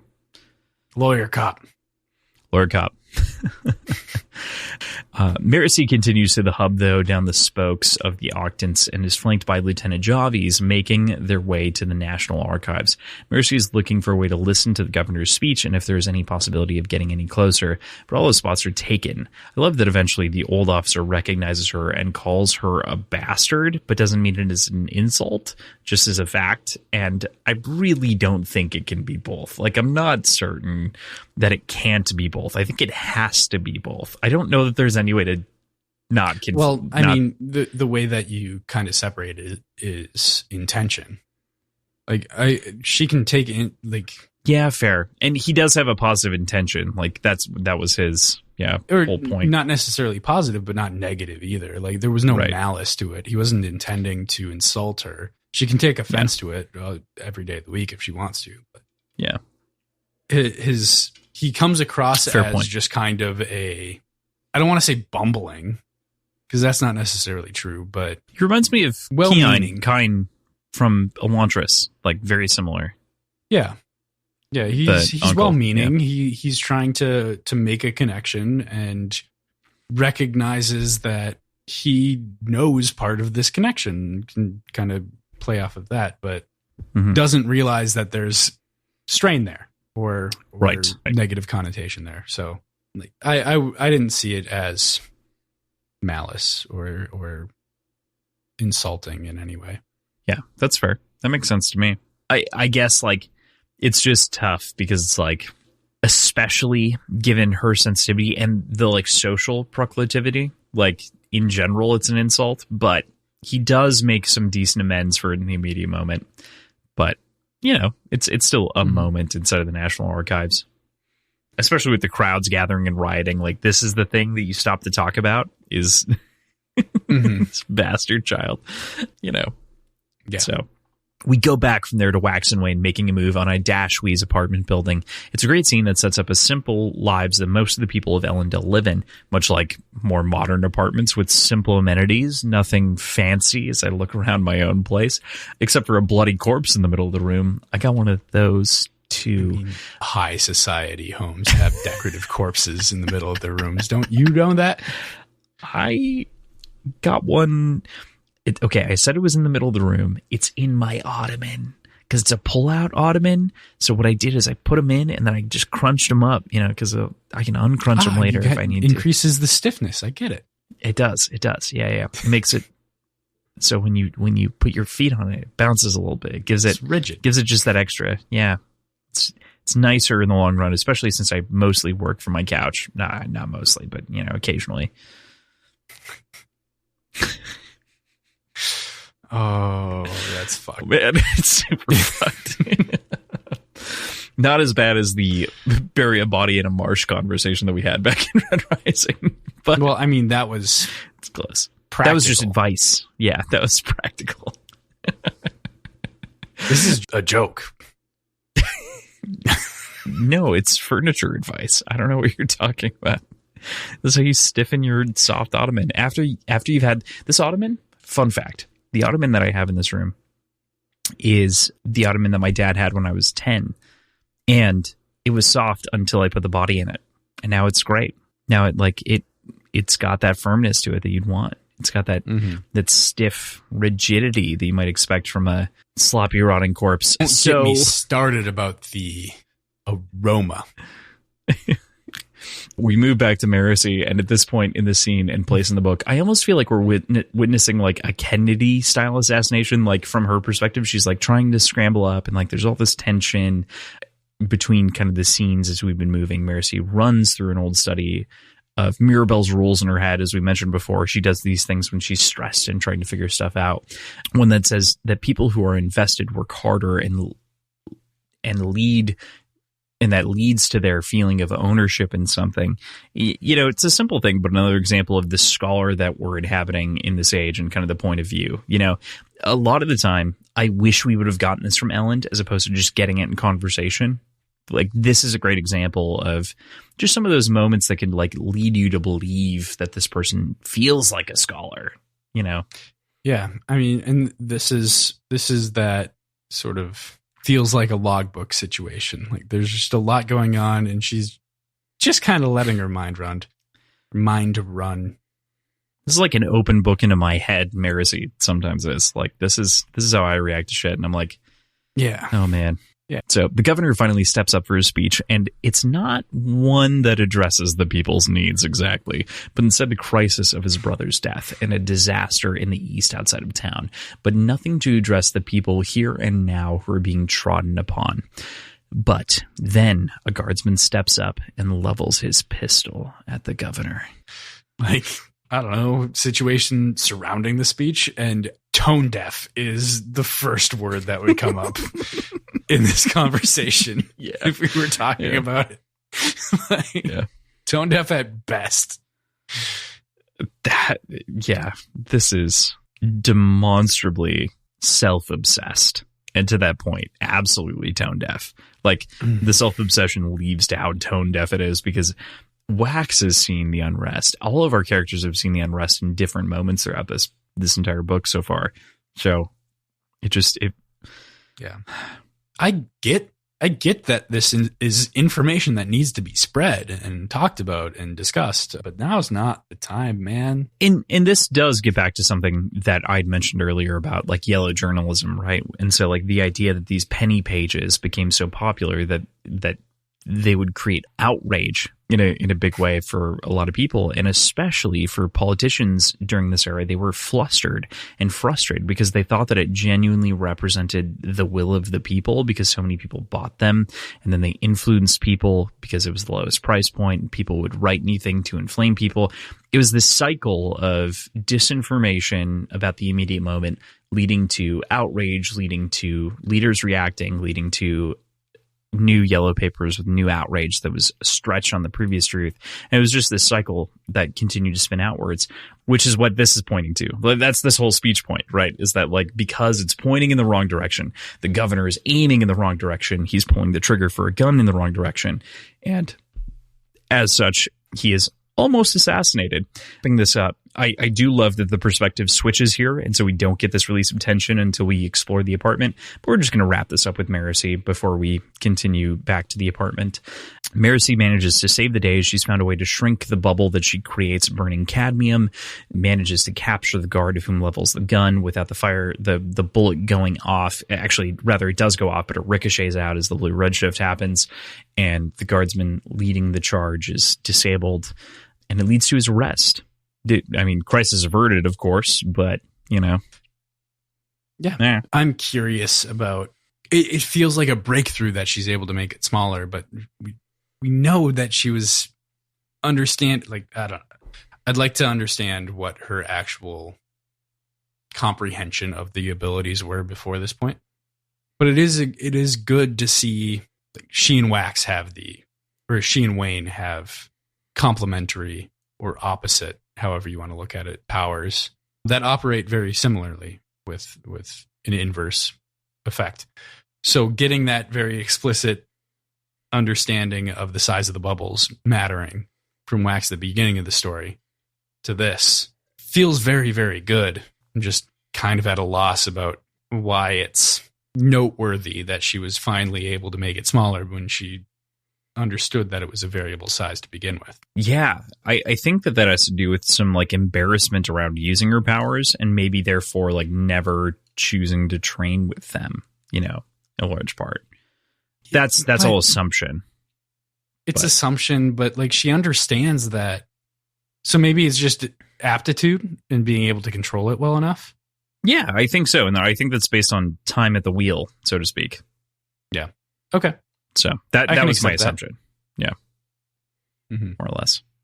So, yeah. I mean, there's a lot to be said for the way of quantifying these abilities yet. But at the very least, it feels like time at the wheel helps. And it does seem to dictate the way that they're controlling them so far, as we're aware. So that's why Wayne feels like an expert, and Marcy does pull in some bystanders. She is not fully mastered a small bubble or anything like that. She does pull in some randos, but if it works, it works. We shift perspectives. Way to go, Branderson. Back to Wayne for a quick volley. He drinks some whiskey that he doesn't particularly love, and this is where we got our rum whiskey comment earlier. So clearly Wayne's a whiskey guy and Wayne is a rum guy, Wax is a whiskey man. And as such, they're separate on the spectrum, which makes it kind of fun. And Wax opens up that he's got to tell Wayne about the book that Death gave him, and begins to explain hemalurgy and the likelihood that someone killed this woman and left her on the floor to steal her ability to steel run. I mean, hemalurgy is such a cool thing, but it got tied up so well at the end of somehow hemalurgy in its entirety became Chekhov's gun, and I love it. Yeah. I love it. I'm so excited for this. Mm-hmm. It is very funny because now it's oh God, stealing abilities. They're going to be making, a full Mistborn maybe, or a Metalborn. Obviously they're stealing ferrochemical abilities, but what? They could do that? We referred to that as a Lord Ruler, basically, right? Yeah. This is such it's a new, we've gotten 2 murder mysteries to follow so far in the span of these chapters. And this one is oh my God, there's so much here. I'm so ready. This is also walking into a 7 apartment. You know what I mean? A new room in 7 in a big way. What is even cooler for me, just to think about. Mm-hmm. We know that spikes can take many forms. Yes. It just has to be metal, like a bullet. Okay. Yeah.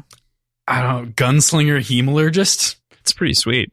That's pretty fucking awesome. I'm not disagreeing here. That's Renette for sure. Becoming just the center for hemalurgy, because she's the one that's creating different metal bullets, and because you have to have different metals, right, in order to do all that. Yeah, a lot of those are different. Yes, our knowledge of hemalurgy says that there are different metals for different things. I'm just thinking, just think about the Inquisitor spike parties Yes. that they would have? Spike parties. Oh my God. But with firearms. Oh, no. The Inquisitive spike parties. Oh no. Like when Marsh is in the room and all those people are dying. That's a spike party to you? I mean, you're not wrong, but they're all cheering. Playing in the blood. I'm so upset. I'm actively so upset. What would you call it? What would you call it? I don't think you're wrong. That's the issue is that I think you're right. Fuck me. We just hit the 5-hour mark. The spike parties, though, that's brutal, man. I don't know how to come back from that. But bring guns into the mix. I need help. I need Jesus. I'm just kidding. So I do love the way that this chapter ends. There are a couple of different beats as they begin to contemplate the way that this story is going, right? Wax in particular says they've crept into the realm of gods, of iron eyes, of harmony, and of all of these different components that are playing together against them.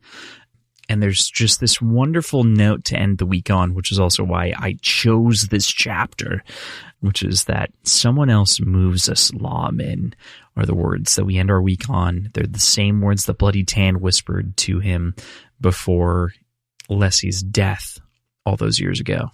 Motherfuck. Yeah. What a way to end. Like, yeah. I don't think I remember, like in my first read through this, I don't think I remembered that was the same term, but I certainly do now. I certainly did after that. Mm-hmm. But that's an intense thing to say to someone. Yeah. Crazy. The idea that, like, obviously Bloody Tan is played off so quick inside of the original story, and this is just wonderful in the way that it brings him back in force. We've had his specter haunting in the background. We've seen the dead ghost of Lessie a couple of times. Like, there's so much trauma here for Wax that is he ever going to be able to outrun it? I don't know. We'll see. Mm-hmm. All right, PJ. With that, all right. Next week we are going to be reading chapters 7 through 13. It's 100 pages. It's 100 pages. It's not that bad. It's 100 pages. So easy peasy. Probably no repeats on chapter 5 anywhere inside of this read, anywhere inside of most of the books that we're reading for the rest of ever, or as long as 5 in audio form. So with that, that's where we'll leave you for this week. Thank you for hanging out for 5 hours. Not going to be 5 hours long, but you know. Thank you to Tim and Andrew for all of your help and everything that you do in keeping our show going. You mean the world to me, and I love you very much. Also, check out the show notes. You can find our schedule, our Patreon, our previous episodes, our websites, our social media accounts, all in one very nice, easy, convenient location. A big thank you to B. Dano for joining us at the barback tier and for coming and hanging out with us inside of the Discord. We're super excited to have you and to chat about all things, obviously, Mistborn, Red Rising, House of Dragon, the whole works. We're glad to have you. Thanks for joining and supporting the show, friend. Yeah, I saw were super excited to have you in the server and just a part of this community because it's a ton of fun. So we appreciate all the support. If you want to support us in any variety of ways, as PJ had mentioned earlier, you can check us out, Words Whiskey Pod, on Twitter, Instagram, and Reddit. wordsandwhiskyshow@gmail.com, patreon.com/Words and Whiskey. And we've got t-shirts on TeePublic. You can check them out. Yeah. Yes, we do. Sweet. So thank you so much. We'll see you next week covering the next quarter of Shadows of Self. Heyo. Heyo. Goodbye. Bye.